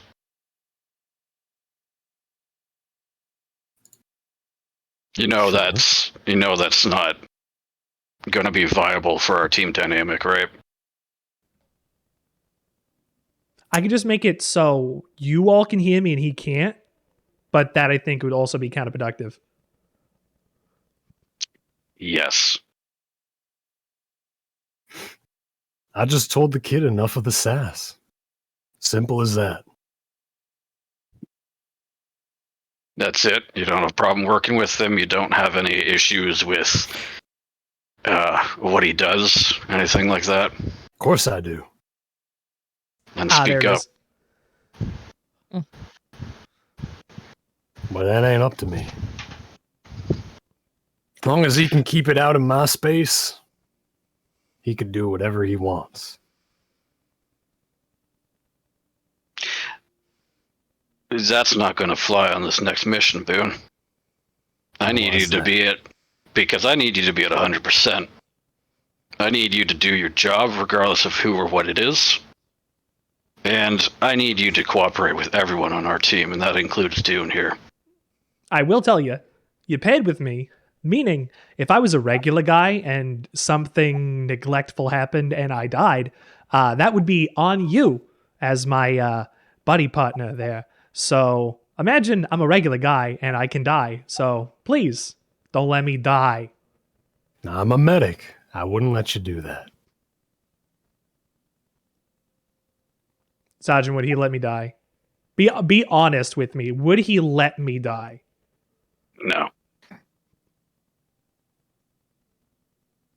But, Dune, he does have a point with the sass, so we already have one loudmouth on our team, and we don't necessarily need two.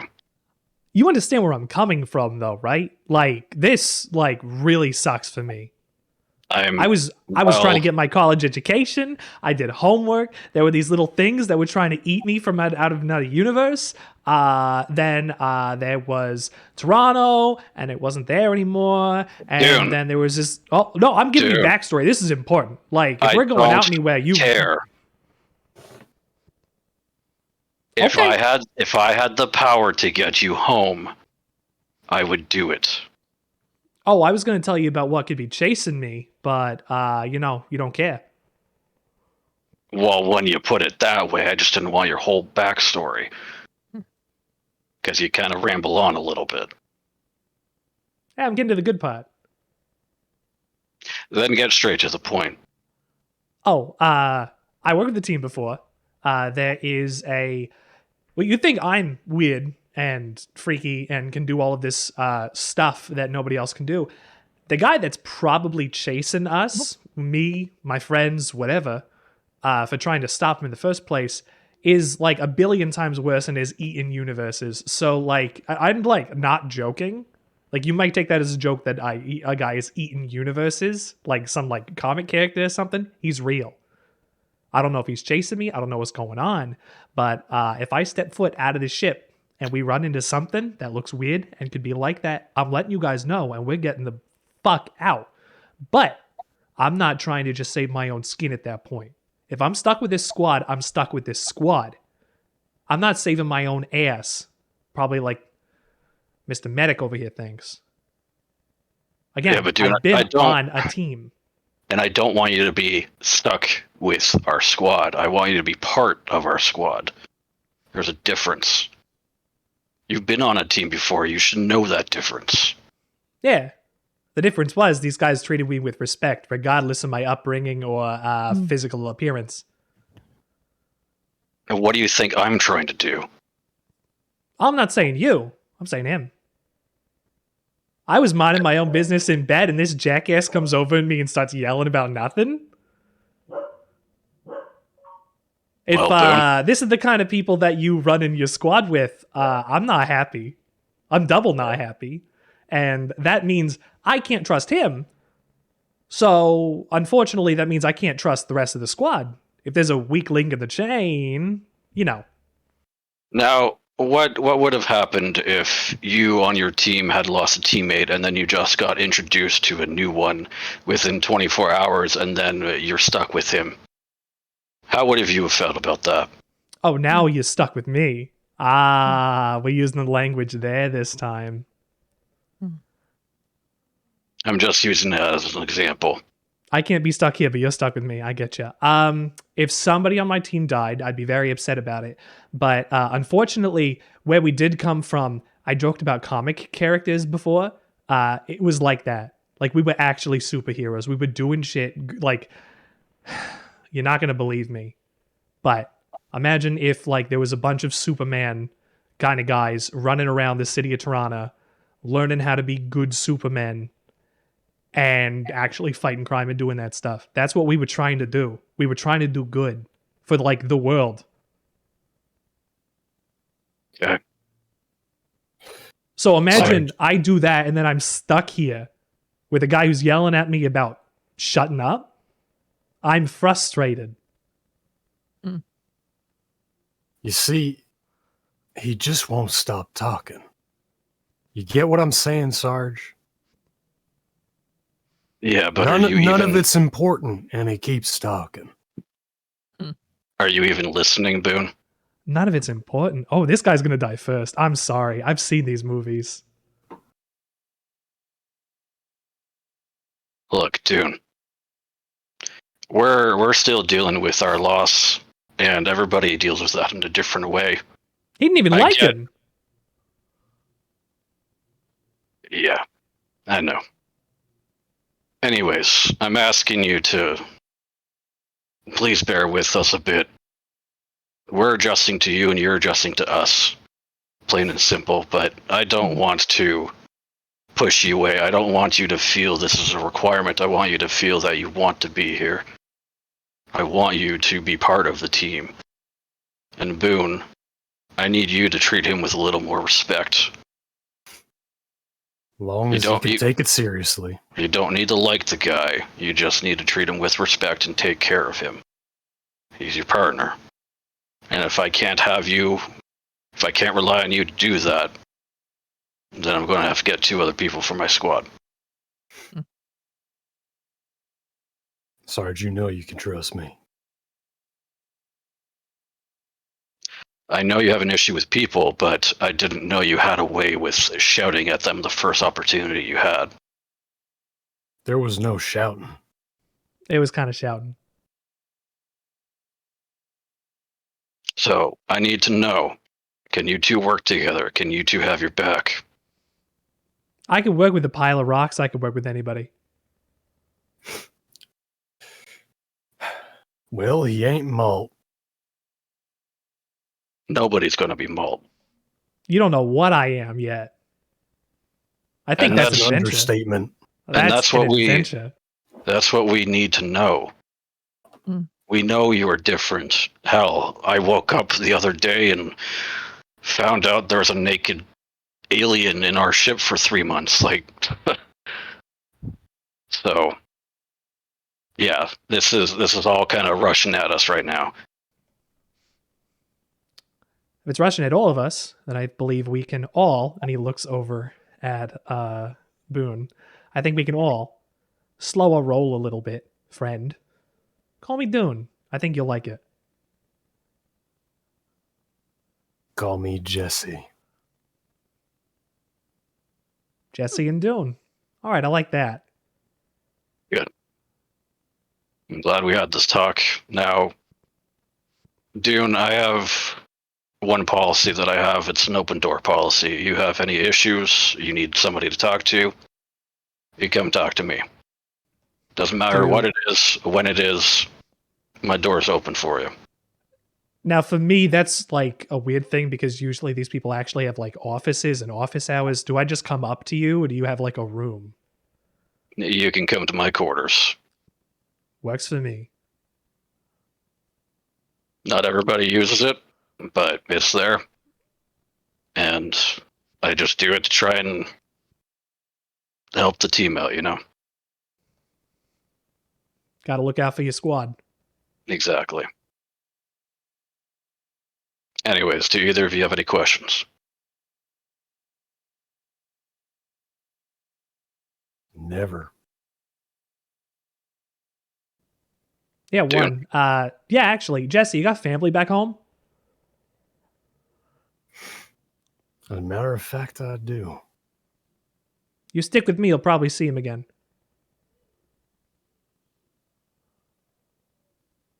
See, now you're saying the right kind of stuff.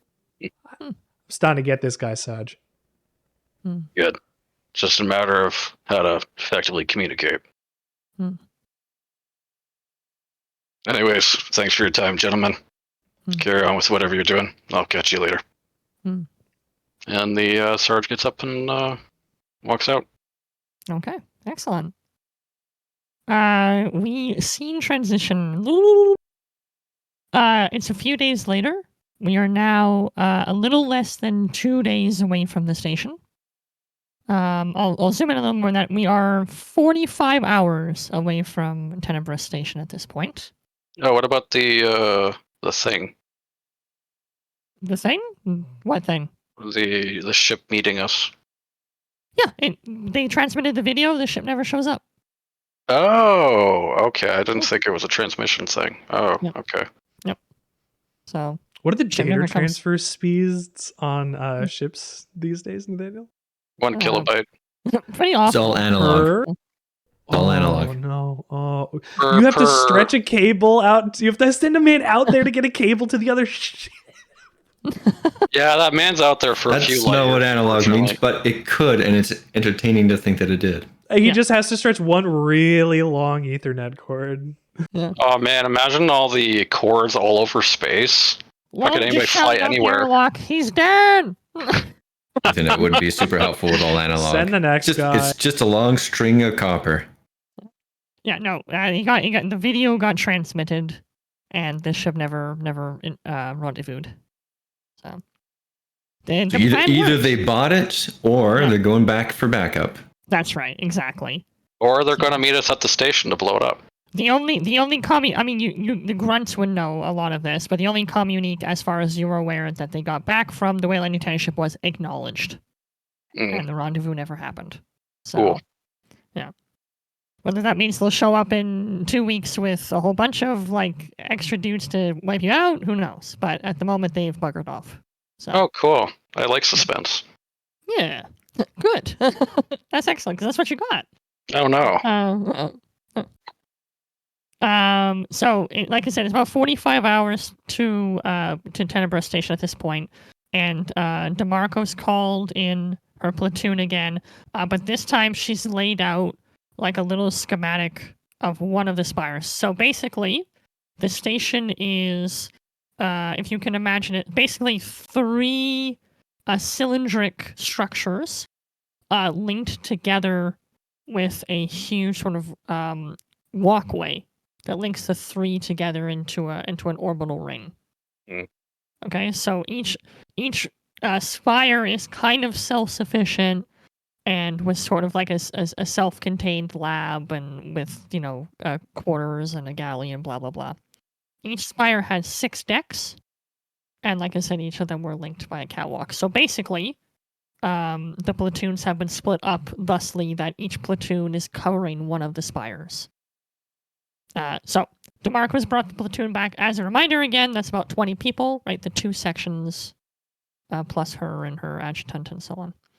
So she's got everyone gathered around this schematic map. All right. Listen up, ladies and gentlemen. This is how it's going to go. Sergeant Luna, you're going to take Section 2. You're going to board through the main cargo bay on Deck 6. You'll secure the area with Yellow Squad, and you'll take Green Squad up through Decks 5 and 4.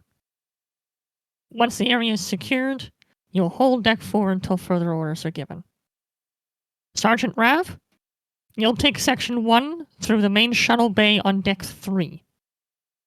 You'll distribute Blue Squad to secure the shuttle bay and its exits, and then you'll take Red Squad and scout out Decks 2 and 1.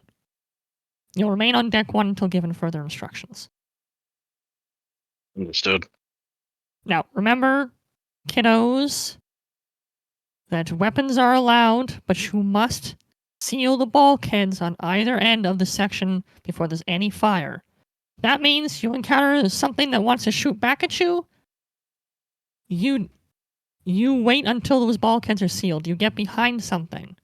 You get out of there, because if you blast the walls and you suck civvies into space, you'll be sucking space. Is that made perfectly clear? She looks around the room, and there's some nods and grunts and so on and so forth. Now, there's going to be drills for the next 2 days. I expect all of you, and she makes sure she makes eye contact with the Biodoon as well. All of you to be in attendance. We'll be running our paces to making sure we're in tip-top shape. All right, on the day of, you'll be issued your standard gear. Make sure you pick up an EV suit unless you like sucking vacuum. Now, the dropships are too bulky to land in the shuttle base, so we'll be giving you skiffs. They seat 4. So, lucky dogs, you get to decide. You'll have to pull straws to see who sits on whose lap. Have fun with that. Once all the decks are secured, you radio back to the ship. Once all 3 spires are secured, we can get the hell out of here. Join the rest of the MAU on the UPP border. Does that make clear? Assumably people nod. Yeah. Good.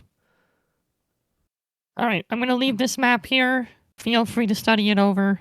And she looks down at nothing. Oh yeah, I don't have a watch anymore. Listen, first drill starts in 2 hours. I expect all of you to be present. Armor on, boots shined. Smiles on faces. Understood? The map's here is for 2 hours. Don't be late. And she spins and leaves. Saj, you're going to have to run all that by me one more time because I'm brand new to all of this. You guys at least had basic. Yeah, that's fine, dude. I'll take you through everything. Also, still don't use a gun, so we're going to have to find something else for me to do at that point. I'm sure I can come up with something for you. A spear. A banana. Oh, yeah, I could practice melee combat with a knife to show people I'm capable. Hey, Dune, are you any good at dodging bullets? I don't need to dodge them if they don't kill me. You can't. Depending. Well, do can't bullets just kill answer a you? question. Can they kill me? Not sure yet, actually. My main point was try not to stand downrange and, I don't know, punch them or whatever, when we're taking up firing positions. Oh, no, I'm definitely smarter than that. Just making sure. We The had kid's been basic, shot at before, know. I'm pretty sure. Oh, yeah, I've been shot at by way worse things than bullets at this point, honestly.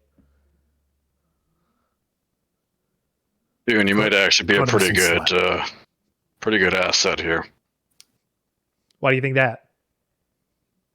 Because we have to be careful with what and where we shoot. You don't. You don't use a gun. Very true. And I'm sure we got some sort of non-metallic knife that you can use. I mean, as long as like the handle, I guess, the grip is not made of metal, I should probably be fine. And I'm going to assume it's going to be made some kind of plastic at best. But I guess we'll see. Yeah, we can head to the quartermaster and see what he has. Sarge, got another practical experiment in mind? Don't mind. All right, pass it by me. Oh, don't shoot me in the foot. Now, we'll find out whether you're bulletproof or not hurt by bullets or whatever in due time, I imagine. The experiment I had in mind was this, and Lone goes over to where we have some drones and cameras just sort of piled up together, pulls one of the big bulky camera units that they have, takes it into another room, sectioned off area, sticks it in, comes back, flips on the CRT that goes along with it and the handheld unit. Teleport here. Yeah, I think that works. I've done something like this before. Let me give that a try. And he attempts to teleport to that spot. It works. You see still dude on it. waving on the other end. Yeah. Sarge, we've got to seal these spouts off. That means getting in and out is a little tricky. Except for our boy here.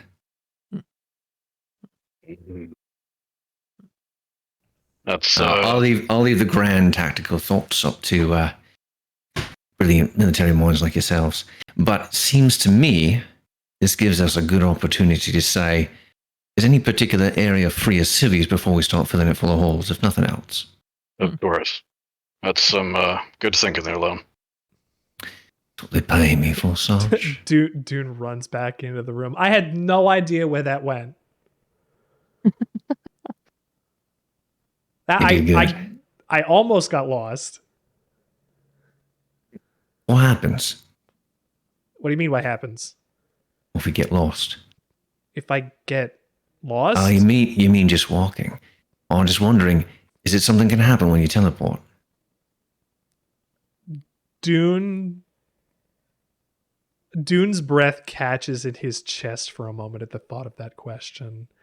And he feels the blood in his veins go a little cold. And he kind of looks away and down for a moment before looking back up, not making eye contact, but towards your direction. I don't want to think about what could happen if I got lost doing that. It's not happened yet, but that doesn't mean it can't. All right. We'll make sure we get you a clean feed before we send you here and off then. Probably a good idea. Nice. A way back would be nice too, but that's not always possible. See how much weight we can bring with us. That'll be up to you, Sarge. Understood. Sergeant Luna, who is the commander of the other half of the platoon, just sort of leans forward over the table and gives Rav a smirk. Good luck on your babysitting assignment, Ramos. I hear all the scary shit Whalen Yutani has is always on the first decks of their stations. Try not to get gruesomely killed. I'll try to keep some of the tech for you, too. And he walks out as some of the others start trickling this way and that. We get to go to the deck with the fun science, and he goes to the deck that probably has a lot more civilians, and he's calling us the babysitters. Yeah, exactly. Pretty sure he's just dead. It's like, oh, this happens to be the station's upside down. Sorry, mate. I didn't even catch that guy's name, so I don't even know if he's going to be alive next time I see him. Doesn't even matter, right? We're all basically the same. That's how that works. If Toon doesn't catch their name, they didn't actually exist. I mean, that's not what he said, but... No, it's canon now. That's how it works. Sorry, guys. I would not be shocked if Dune truly believed that. Dune doesn't learn somebody's name. Oh, well, I guess in this movie they're just dead. Yeah, he's watched too many horror movies. He's too many genres. Not a movie. Yeah. Well, I mean, once you're trying to get acquainted with human culture. I think Dune, much like Rook, watched a fair amount of movies. What are these people all about? Oh, look, they've packaged up little samples of their culture for me.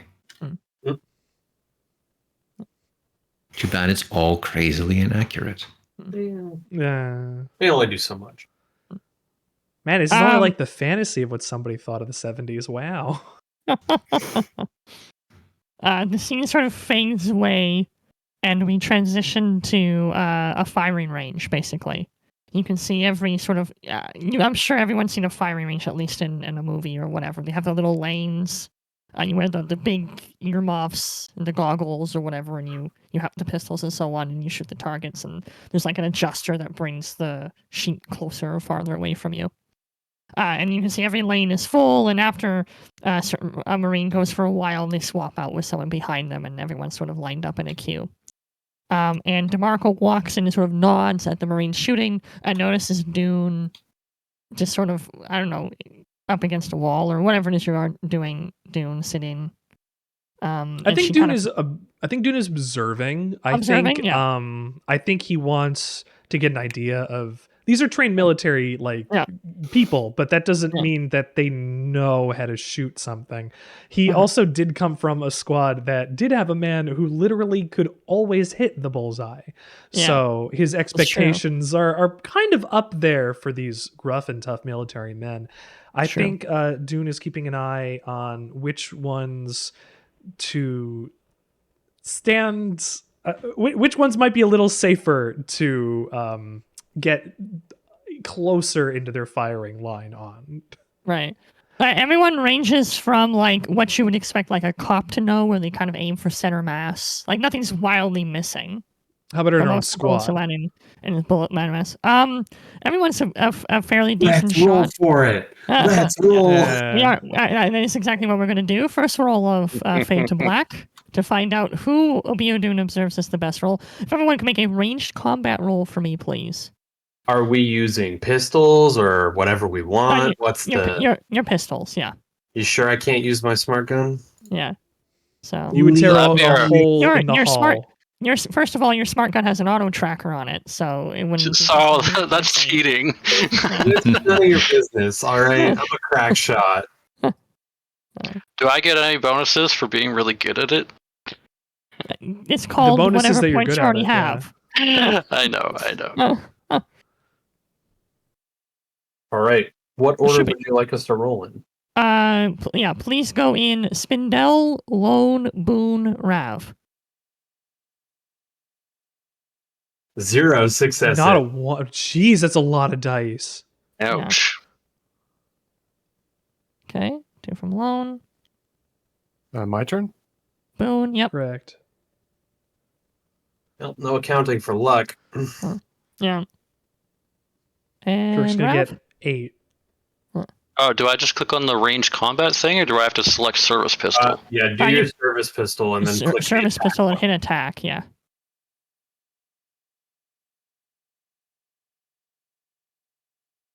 Nice. There it is. You got 3. So Chris, it's fine. It doesn't really matter for now.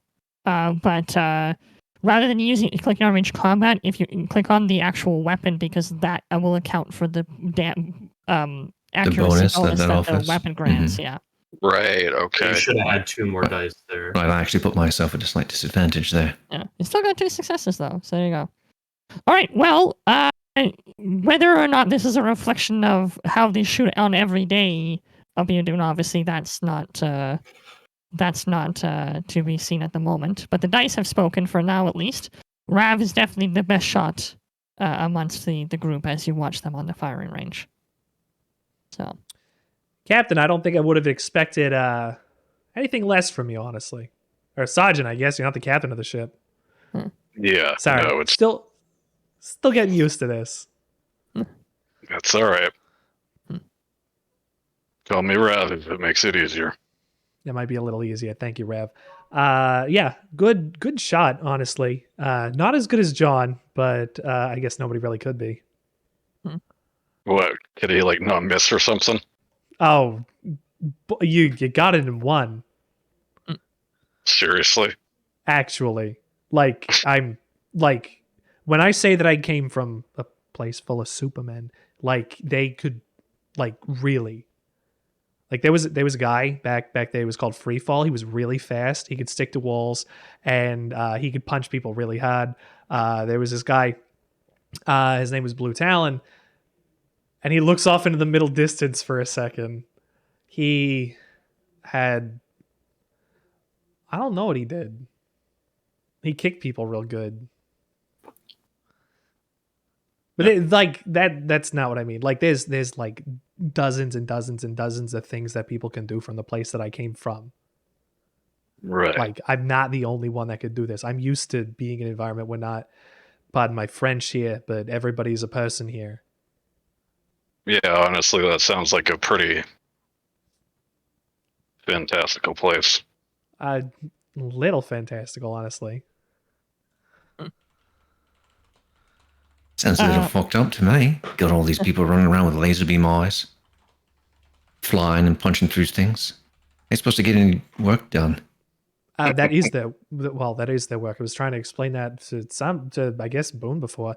I went to school to become it was part of parole, but I went to school in order to become a hero, so that I guess I could defend the city or a city.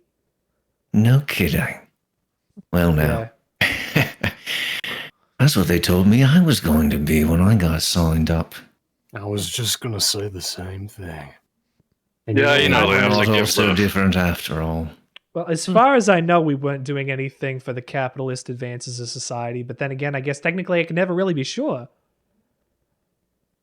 I guess Sometimes it's a little more obvious than others. College is a business, to be fair. and I guess whoever pays the paycheck is the person who's doing the good.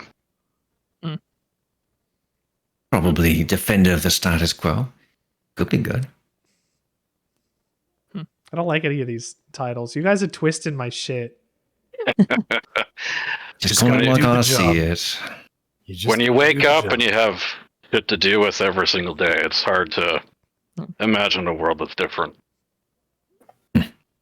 Lots of people imagine different worlds, Sarge. But I have been reading an absolute knee slapper, let me tell you.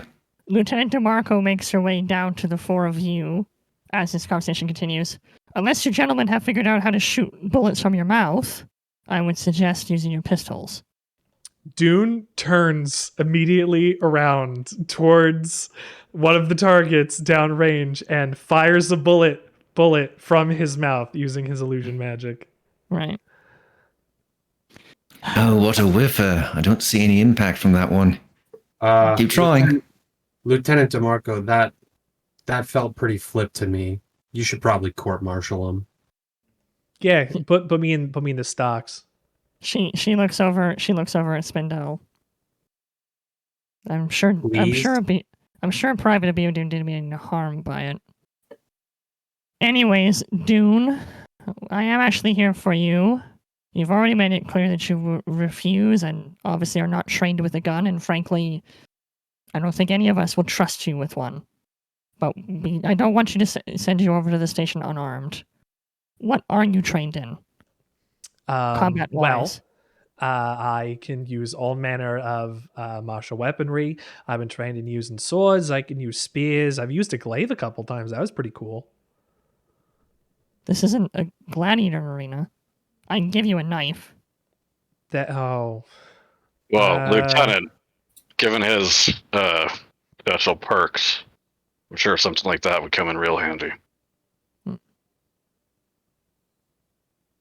And I could do it.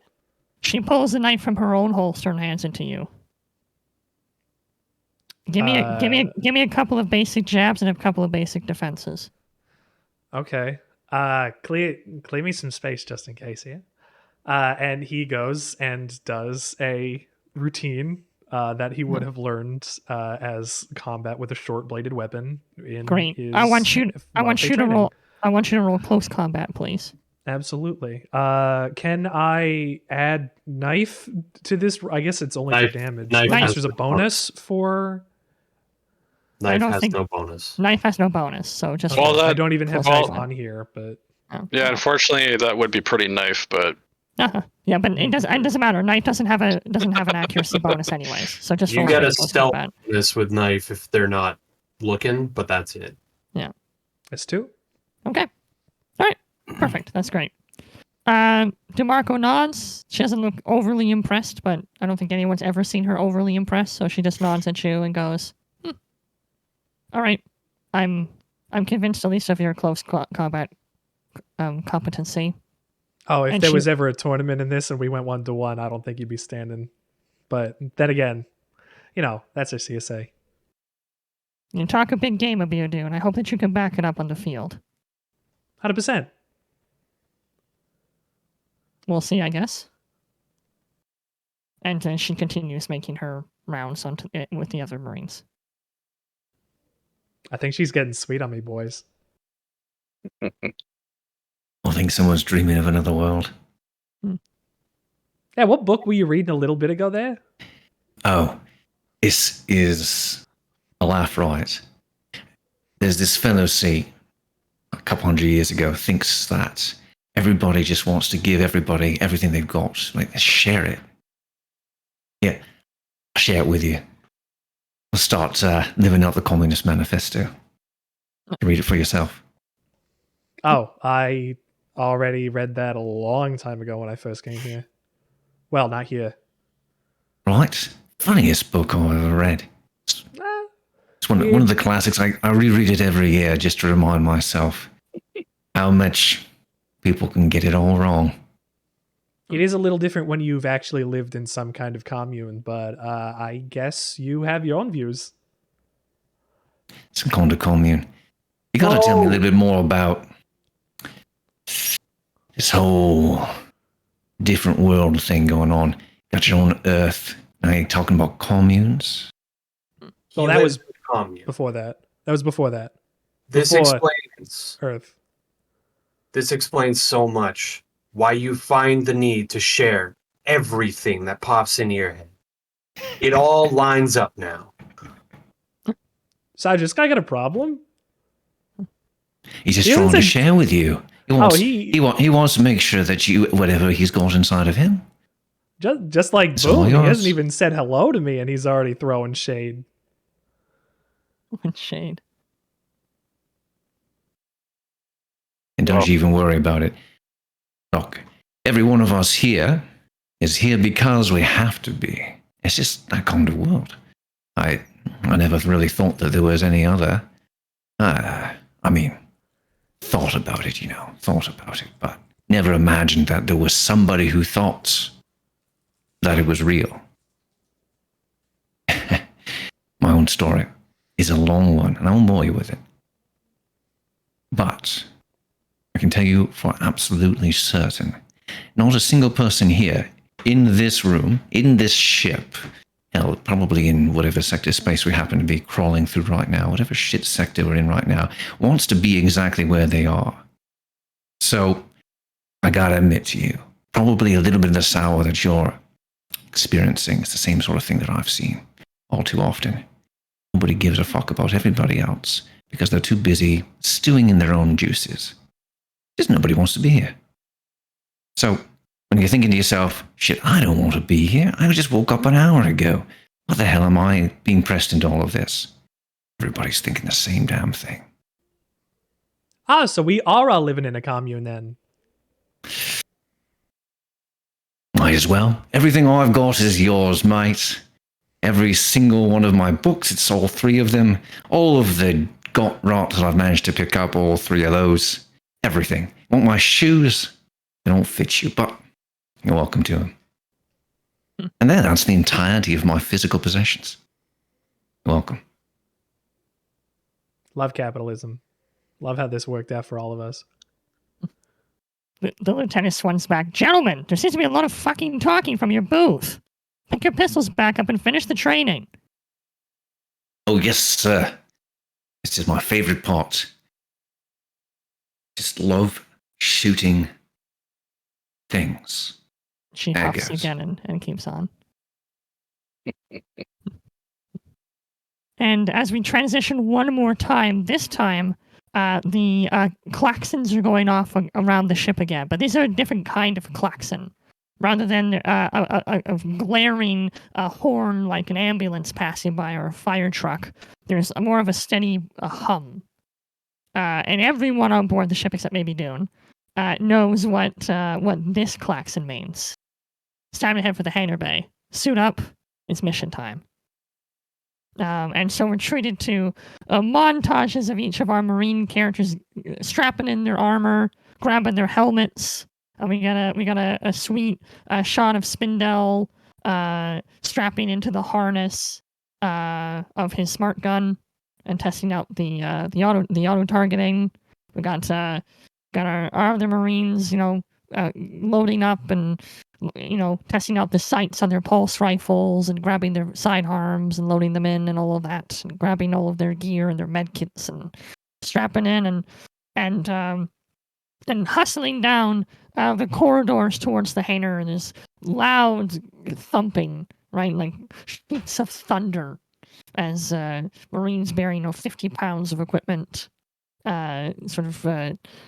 parade down the metal corridors into the massive hangar bay. And each of them forms up into little clumps denoting platoon, and those platoons split up into little clumps denoting the sections and squads. So, a shot of Dune just standing there, yeah, exactly. People probably run past him and hit him in the shoulder or whatever. Maybe he teleports out the way or whatever. But lots of that before hopefully Dune makes his way to the hangar as well, or someone from Red Squad finds him and leads him in the right direction. He's just in A lot the of running. bunks, and they're like, Yeah. "Dune, what are you doing?" I don't know where anything is. So somebody shows you how to get back to the hangar. Rav already Yeah. showed him where the hangar was. That's true. Rav did show where the hangar was. So That's true. roll to see if you remember. No, I was kidding. Eventually Roll you to make not it. suck. Eventually, One. there we go. Yeah, there you go. And that's enough. You only need one success to pass in this game. So you remember where the hangar bay is. You make your way there eventually, but you're probably the last one in. Yeah. So you shuffle. You find your familiar faces of Rav and Boone, etc., and you shuffle into formation. For reference, is Yeah. Rav like tall compared to a lot of the other guys? No, he's average height, about Yeah. 5'9", 5'10". Is Uh-huh. anybody specifically tall? I think. Lone's just a little short of 6'5". Yeah. Okay. I Lone's guess tall. you would kind of look for that. Yeah. I Okay. mean, there's got to be a lot of tall guys, but there's probably Yeah. not that many guys that If are I remember- 6'5". Yeah, if I remember correctly, Chris described his guy as quite tall, and Tom described his guy as a little short. Lone's usually hunched over. He's doing that thing that tall people who have to go through constrained spaces often. Yeah, As sort he's of got like this golden permanent shoulders. sort of hunch with his shoulders rolled forward. But when Yeah. he stretches out, which he occasionally does, just to like relieve the pressure, Yeah. then you realize again, oh, this guy's freaking tall. He's a lot of man. The monster. Anyways, as Dune shuffles into the squad and he kind of wiggles in next to Boone, the Marines are all standing at attention. Wickers does a pass by of all of them, just giving a nod to each section as he passes. The other lieutenants following along, and each of the lieutenants stops in front of their respective platoon. And so DeMarco stops in front of the platoon and says, "All right, ladies and gentlemen, it's showtime. Head to your designated skiffs and let's get this done."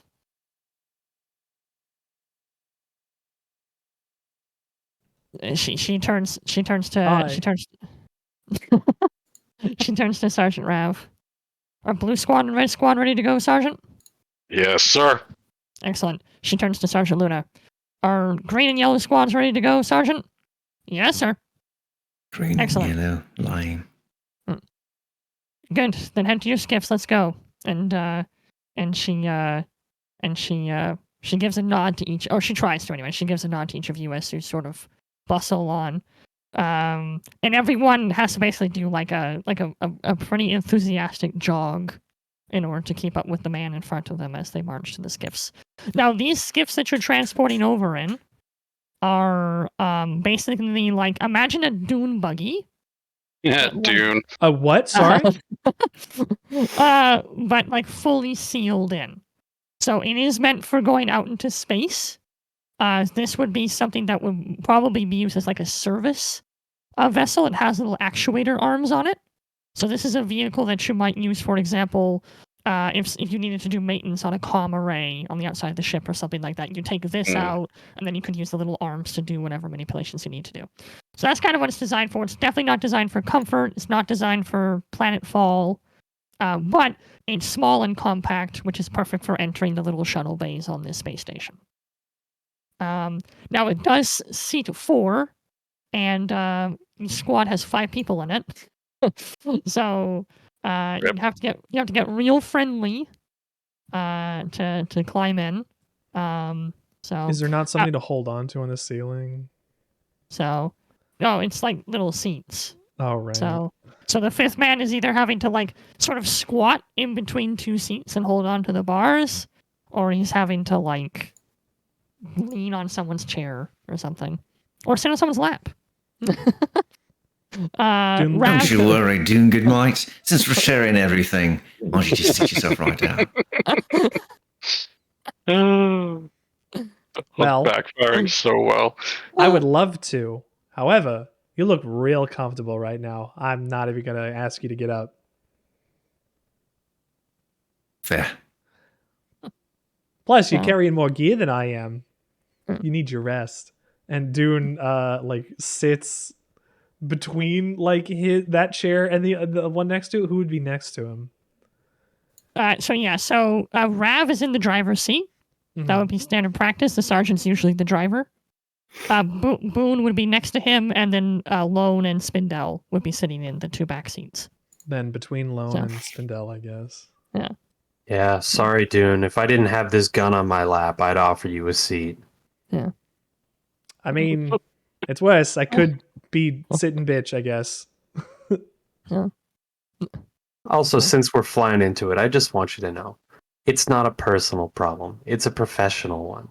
If you do well here, we might just be friends. You have no idea how I work yet, and I would say better than you think, maybe less than you'd hope, but Like time I will said, tell. if you do well, Yeah.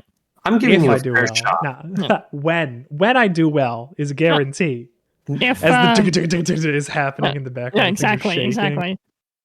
If it's been a while since you've seen Aliens, Spindell is a smart gunner, so he has basically got a giant LMG. It's large enough that he's basically got to point it up towards the ceiling for him to be able to sit down. Is it big And enough that we he's- can drop the L? Just an MG. And he's basically got a harness that is that he's like inside of, like he's had to sort of like get into a huge harness that's actually attached to the gun. And That's so a that he huge harness. so that he can brace it, because this is like something you would mount on a turret, right? It helps And with he's the carrying recoil. and he's carrying it. Exactly. Sent to the yeah. chat for their reference. Yeah, exactly. Perfect. Yeah. Right. So that is Private Vasquez and Private Drake from Aliens. So. In order to mitigate recoil, you have to mount it to your body instead of to an object. Uh-huh. And if only they had their ammo with them.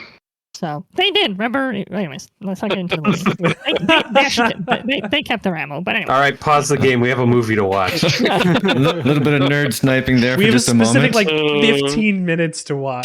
just barely dodged that bullet. Yeah. Bullets. The skid takes off, and yes, it is not a comfy ride. It sort of clatters along the ground, and then you feel like the sensation of like a really, really harsh drop, like on a drop tower ride or the first hill on a roller coaster, as the vehicle is clearly leaving the hangar bay. And then there's a stabilization as Rav takes the controls and starts gliding the skiff out into the inky blackness of space towards the space station.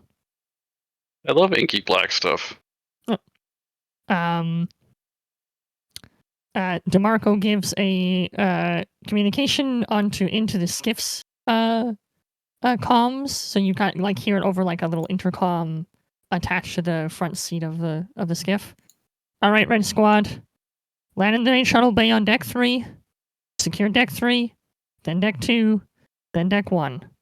There's civvies. You bring them back to Blue Squad in the hangar. If you find Wayland Yutani Tech, you secure that shit. You bring it back to the skiff. All 3 decks are secured. You wait my orders, and then we'll get you home. Yes, sir. DeMarco's comms cut off in the summertime. Yes, and then in the summertime, a Mango Jerry plays, of course. Which I would do if we were live streaming. So anyways, the skiff glides away from the USS Golgotha, as does many other skiffs, each heading for a different spire along this giant station.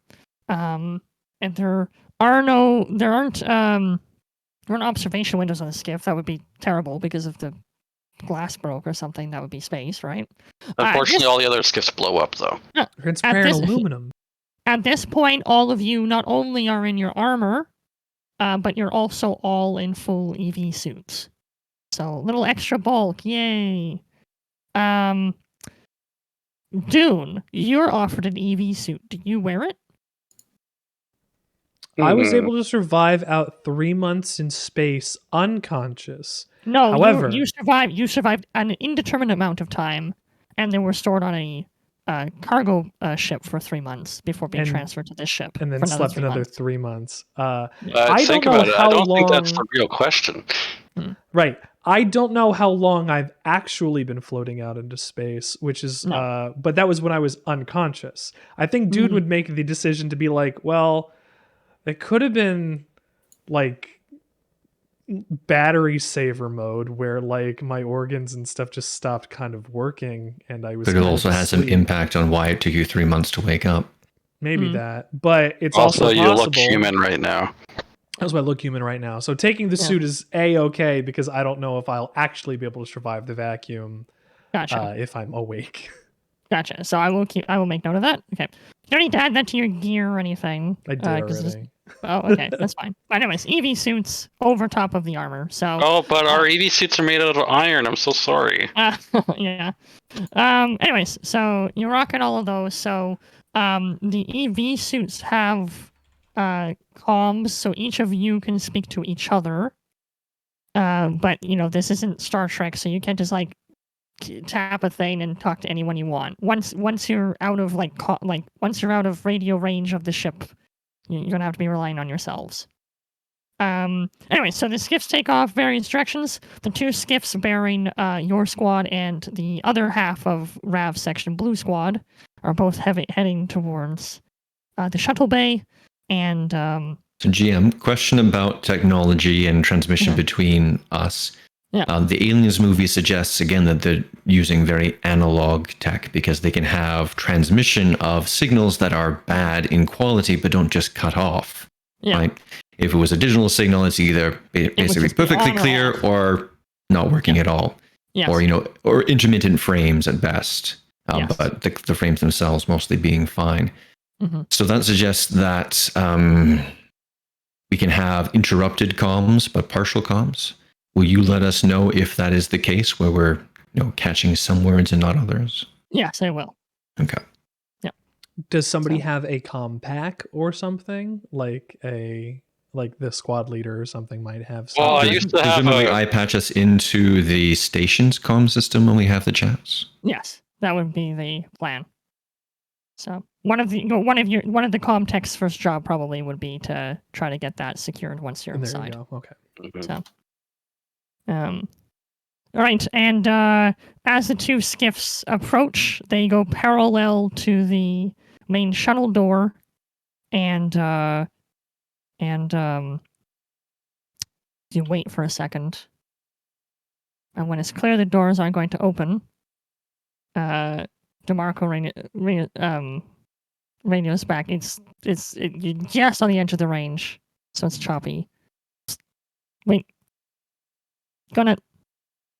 Not getting a signal from. Take a walk and run it by private loan?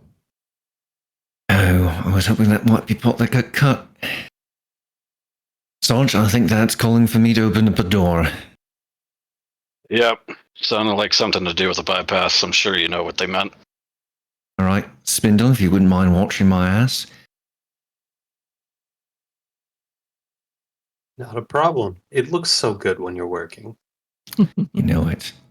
The top of the skiff slides open, and a quick undo of your safety belt, and you can kind of start floating towards the outer interface of the shuttle door.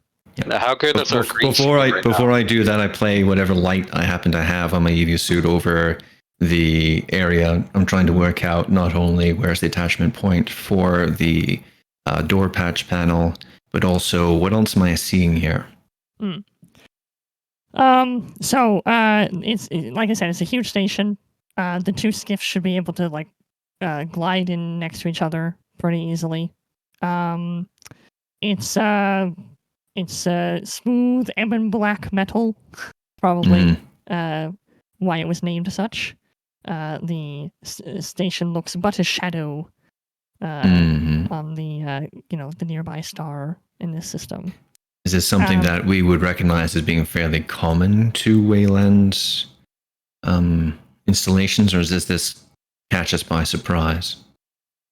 Why is it all black? It's a little fancier than the usual gunmetal gray that they usually color things in. I don't know if it catches you by surprise, but it screams of a little bit more expensive looking than most installations, and of course companies will cut corners wherever they can.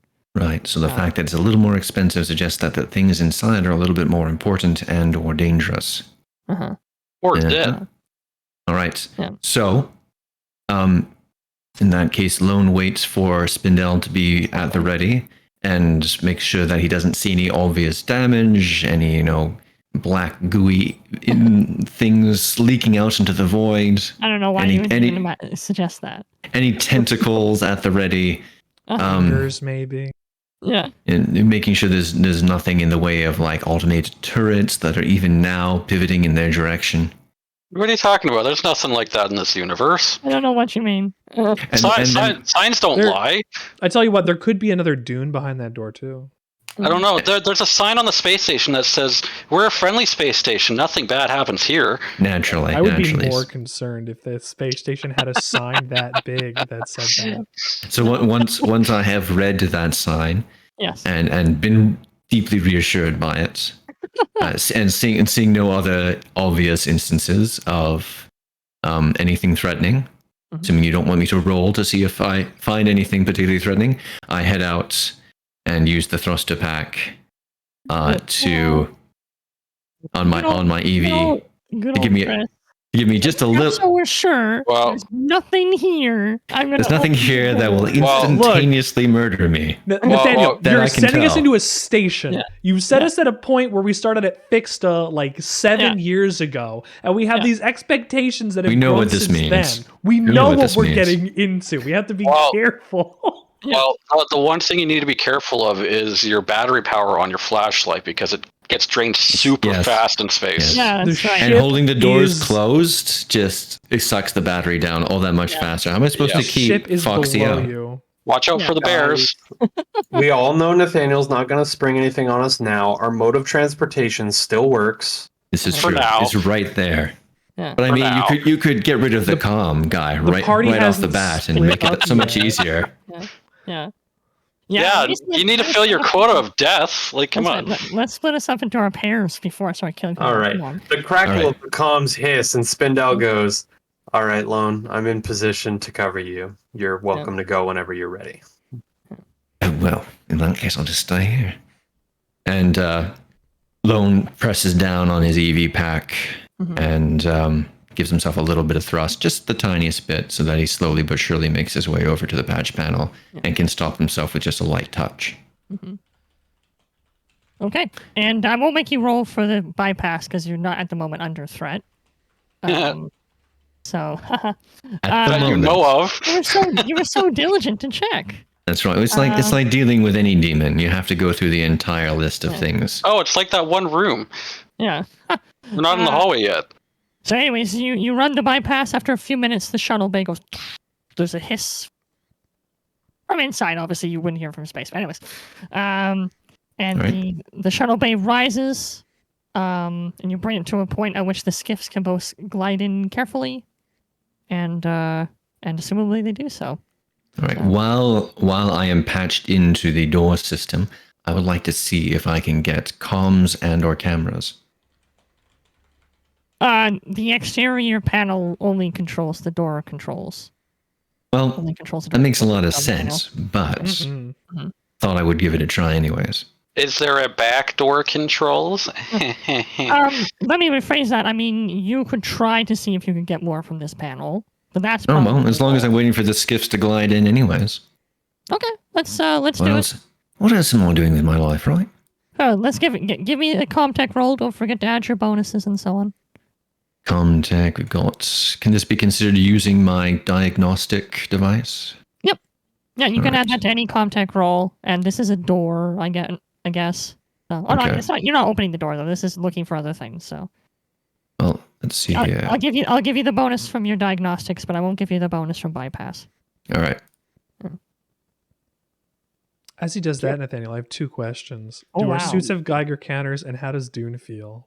Let's forward. Geiger counters. Okay. Do your suits have Geiger counters? No.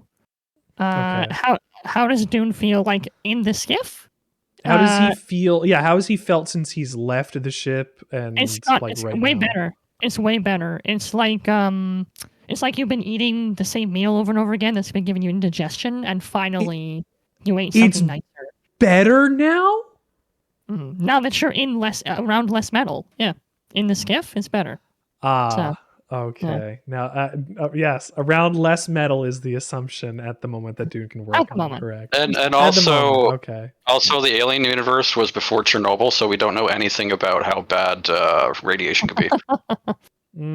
Yeah, you guys could get like super cancer in like 20 minutes. Yeah, no, we're good. We're good. Doesn't exist. Did anybody? You got a fist bump from Dune earlier. You might want to check those hands later, Lon. Oops. Really on okay, fire. Okay, Chris, you got 4 successes. Obviously, you need 1 to pass. You actually have 3 to spend on stunts. Neat. If you want to go take a look at that. Let's go take a look at that stunts document. Backflip. So I'm just gonna read this out for everyone's benefit. But the context stunts are Plus 1 modification to a later skill roll relating to this one. You don't need to roll to overcome the exact same challenge in the future. You do it quickly in half the time it would normally take. You get new or unexpected information. You hide your tracks. You show off. Because this is private those loan. are really good, actually. He's going to choose to. You don't need to roll to overcome the exact same challenge in the future, which is that finding comms and cameras and getting them patched in. Yep. Absolutely. We're going to do whatever it is I'm doing quickly, right? In the time it takes to get the skiffs in there. Yep. And I'm going to show off. Okay, nice. That's it. Well, how are you doing that? Yeah. I get a little light show going on inside of the. Right. He gets I find I didn't get cameras or comms, but I did get control of the landing lights. Well, it's also a good thing that we had to take like a 20-minute panorama of both of the skiffs as they slowly moved into the docks. Bum bum bum bum. That's right. Just they're brand new. Get some dubstep going. Sarge, those lights are flashing the universal pattern for do not land under any circumstances. We must turn back. Oh, yeah, you're right. Lieutenant, we're coming back. They said do not land. Come in. Chop. Can. Repeat. What do you say? Yeah, no, we're out of comm range. Yeah. Obviously, that's Lone doing his thing. Sergeant Rav, this is Corporal Ben Foster on the other skiff. We're landing now, sir, and we're going to start deploying the sentry turrets and making a sweep of the shuttle bay, sir, as your squad prepares. Understood. Keep you posted on any updates.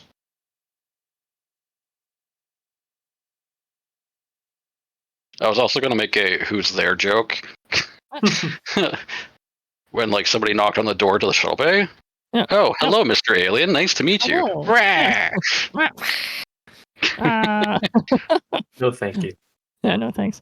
No, instead cookies. So, yay. The skiffs settle down, and the squads and all of you start to get out.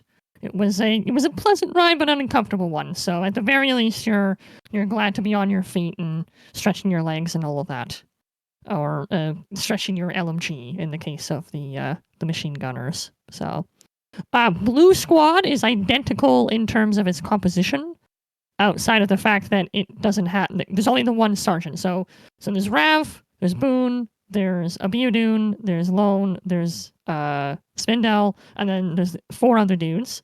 Their composition is identical in terms of like they have a smart gunner, they have a medic, they have a comm tech, and then they have a rifleman. Right. So as the lieutenant outlined, Blue Squad's job basically is to set up a perimeter and make sure the shuttle bay stays secure, since you'll have a way out. And then you are taking Red Squad, the 5 of you, through the rest of decks 3, 2, and 1 to secure them. Mm-hmm. So you guys got the fun job, yeah. Fun job. So as soon as all of you are out, the other squad starts getting to work, starting to make a perimeter. They make sure all of the bulkheads to the shuttle bay are sealed. that's not a huge job because the shuttle bay would naturally be sealed in order to allow the shuttle bay door to open and close without sucking people out. So they start distributing. They get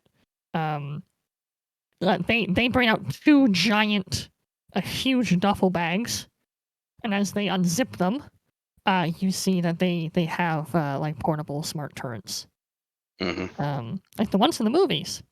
And the troops start sort of putting them in places that sort of make sense, so that they're sort of in front of the two skiffs. The blue squad comtech makes sure they're both working, gives a thumbs up to the corporal and to you, Rav, and then falls into position. And Corporal Foster, who is the squad leader of Blue Squad, comes back over to you, Rav, and goes, "Sir, shuttle bay seems secure." Understood. Thank you, Corporal. Stay on your toes, though. Don't know what to expect. Anybody enters without first communicating, shoot on sight. Understood, sir. Good luck. Thanks. Sure, I won't need it. Foster turns and takes his position. As the five of you get your bearings, you leave the skiff and set up into formation, which, just for everyone's clarity, going into the last couple minutes today and also, of course, next week, basically, there's five of you. You're split into fire teams, which breaks down the squad into pairs, basically. So Rav is on his own. He can kind of float wherever he needs to be. Ooh, I get to float. Yay. Spindell and Lone, you are the gunner team. Okay, so Spindell, you are point man. Unless Rav gave you an order, otherwise you would always be assumed to be leading. And Lone, you'll be right behind him. If you don't have an active techie job to do, you would be the guy with the motion tracker. Right, the whole idea being like you're right behind the point man to tell him like, oh yeah, motion that way. Best place to be. yeah. Right behind the meat shield. Behind that would be the rifle team, which at the moment consists of our corpsman Boone, and of course our plucky elf Beodune. And We take then, offense to the term elf. Thank you. telling the GM that, and then Rav, you would be able to choose whether you would be between the two pairs or at the very back. Yeah, no, I'd be in the middle. Okay. Yeah. So in which case, Boone, you would be in charge of covering the rear. So, and Dune, you would be in charge of standing wherever Boone told you to stand. So. Now, did Dune name his knife rifle? So No. he's technically a rifleman. So I hope not, because I think that's like an immediate loss of XP. So. Yeah. Stand there. You have to roll ranged combat instead of. Yeah. So. As you gather up into formation. Named my knife pulse rifle. I would like to fire my pulse rifle. Ah, man. It's like naming your Charmander Charizard. Yeah. Pathetic. I think honestly I did that as a kid one time. And I yeah, named my sure. Squirtle, and then it was Squirtle when it evolved. I was like, hold on. Yeah. Anyways.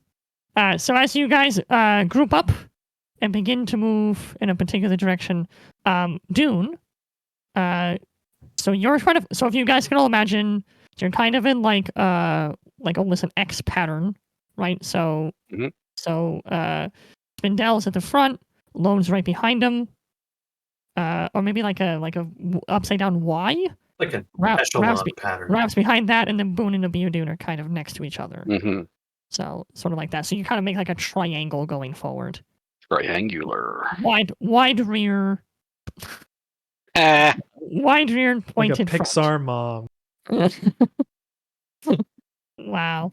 Richard. Anyways, because Beodune, you're on one side.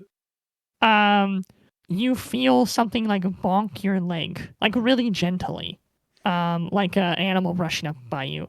And as you look down, you observe a ball, like an inflatable ball that you might use for like dodgeball, or squash or something like that.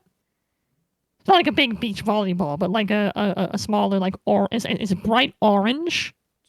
It's very colorful and it stands out a lot in the very sort of gunmetal gray ebon black of the station. It's impossible to miss. And it sort of just rolls around the ground and hits you in the leg. And then flops over. Sorry, go ahead. Doom picks the ball up. Mhm. It rolled from a direction that I guess he wouldn't have been able to tell. You didn't. Well, you weren't looking at the ground until it hit you in the leg. Exactly. So, He felt it. He looked down. He picks up the ball. Gentlemen, I believe we're not alone. And as you continue to examine the ball, and you like turn it, where you would normally have the logo of A label whatever or company something, made yeah. the ball, the label, is written in like really messy, like almost like a kid with a crayon. It just says, "Play with me," and we'll end the session there. Damn you! Damn it! Oh boy, a new friend. We get to die next week, guys. No, we're fine. So, It's well, well, we're fine. Dune's gonna die. yeah. We'll see. Let's play with him. Don't worry. Will you play with me? Play with me in my playhouse. I'm a big ball. I would like to volunteer for recap duty next week. Thank you, Thomas. You can be on recap duty next week. Nice. Excellent. So he doesn't have to recap when we get stuck in walls and see things. Right. It's funny. All right. Thank Hey, you, Thomas. Nathaniel. Yeah. You're welcome. People just volunteering for it now. It's so great. Yeah. Yeah. It's wonderful. So You did it. yeah, nice guys. What is the fate of Red Squad? What is housed on this mysterious space station? And who is the owner of the bright orange ball? We'll find out, hopefully, next week on Fade to Black on episode 3, Weapons Free. Or the GM could just tell us. GM, can you tell us? So, nice. Well, Find out next time. We'll see you then. Are we going to see a sewer with a clown in it? Everything floats. Bye.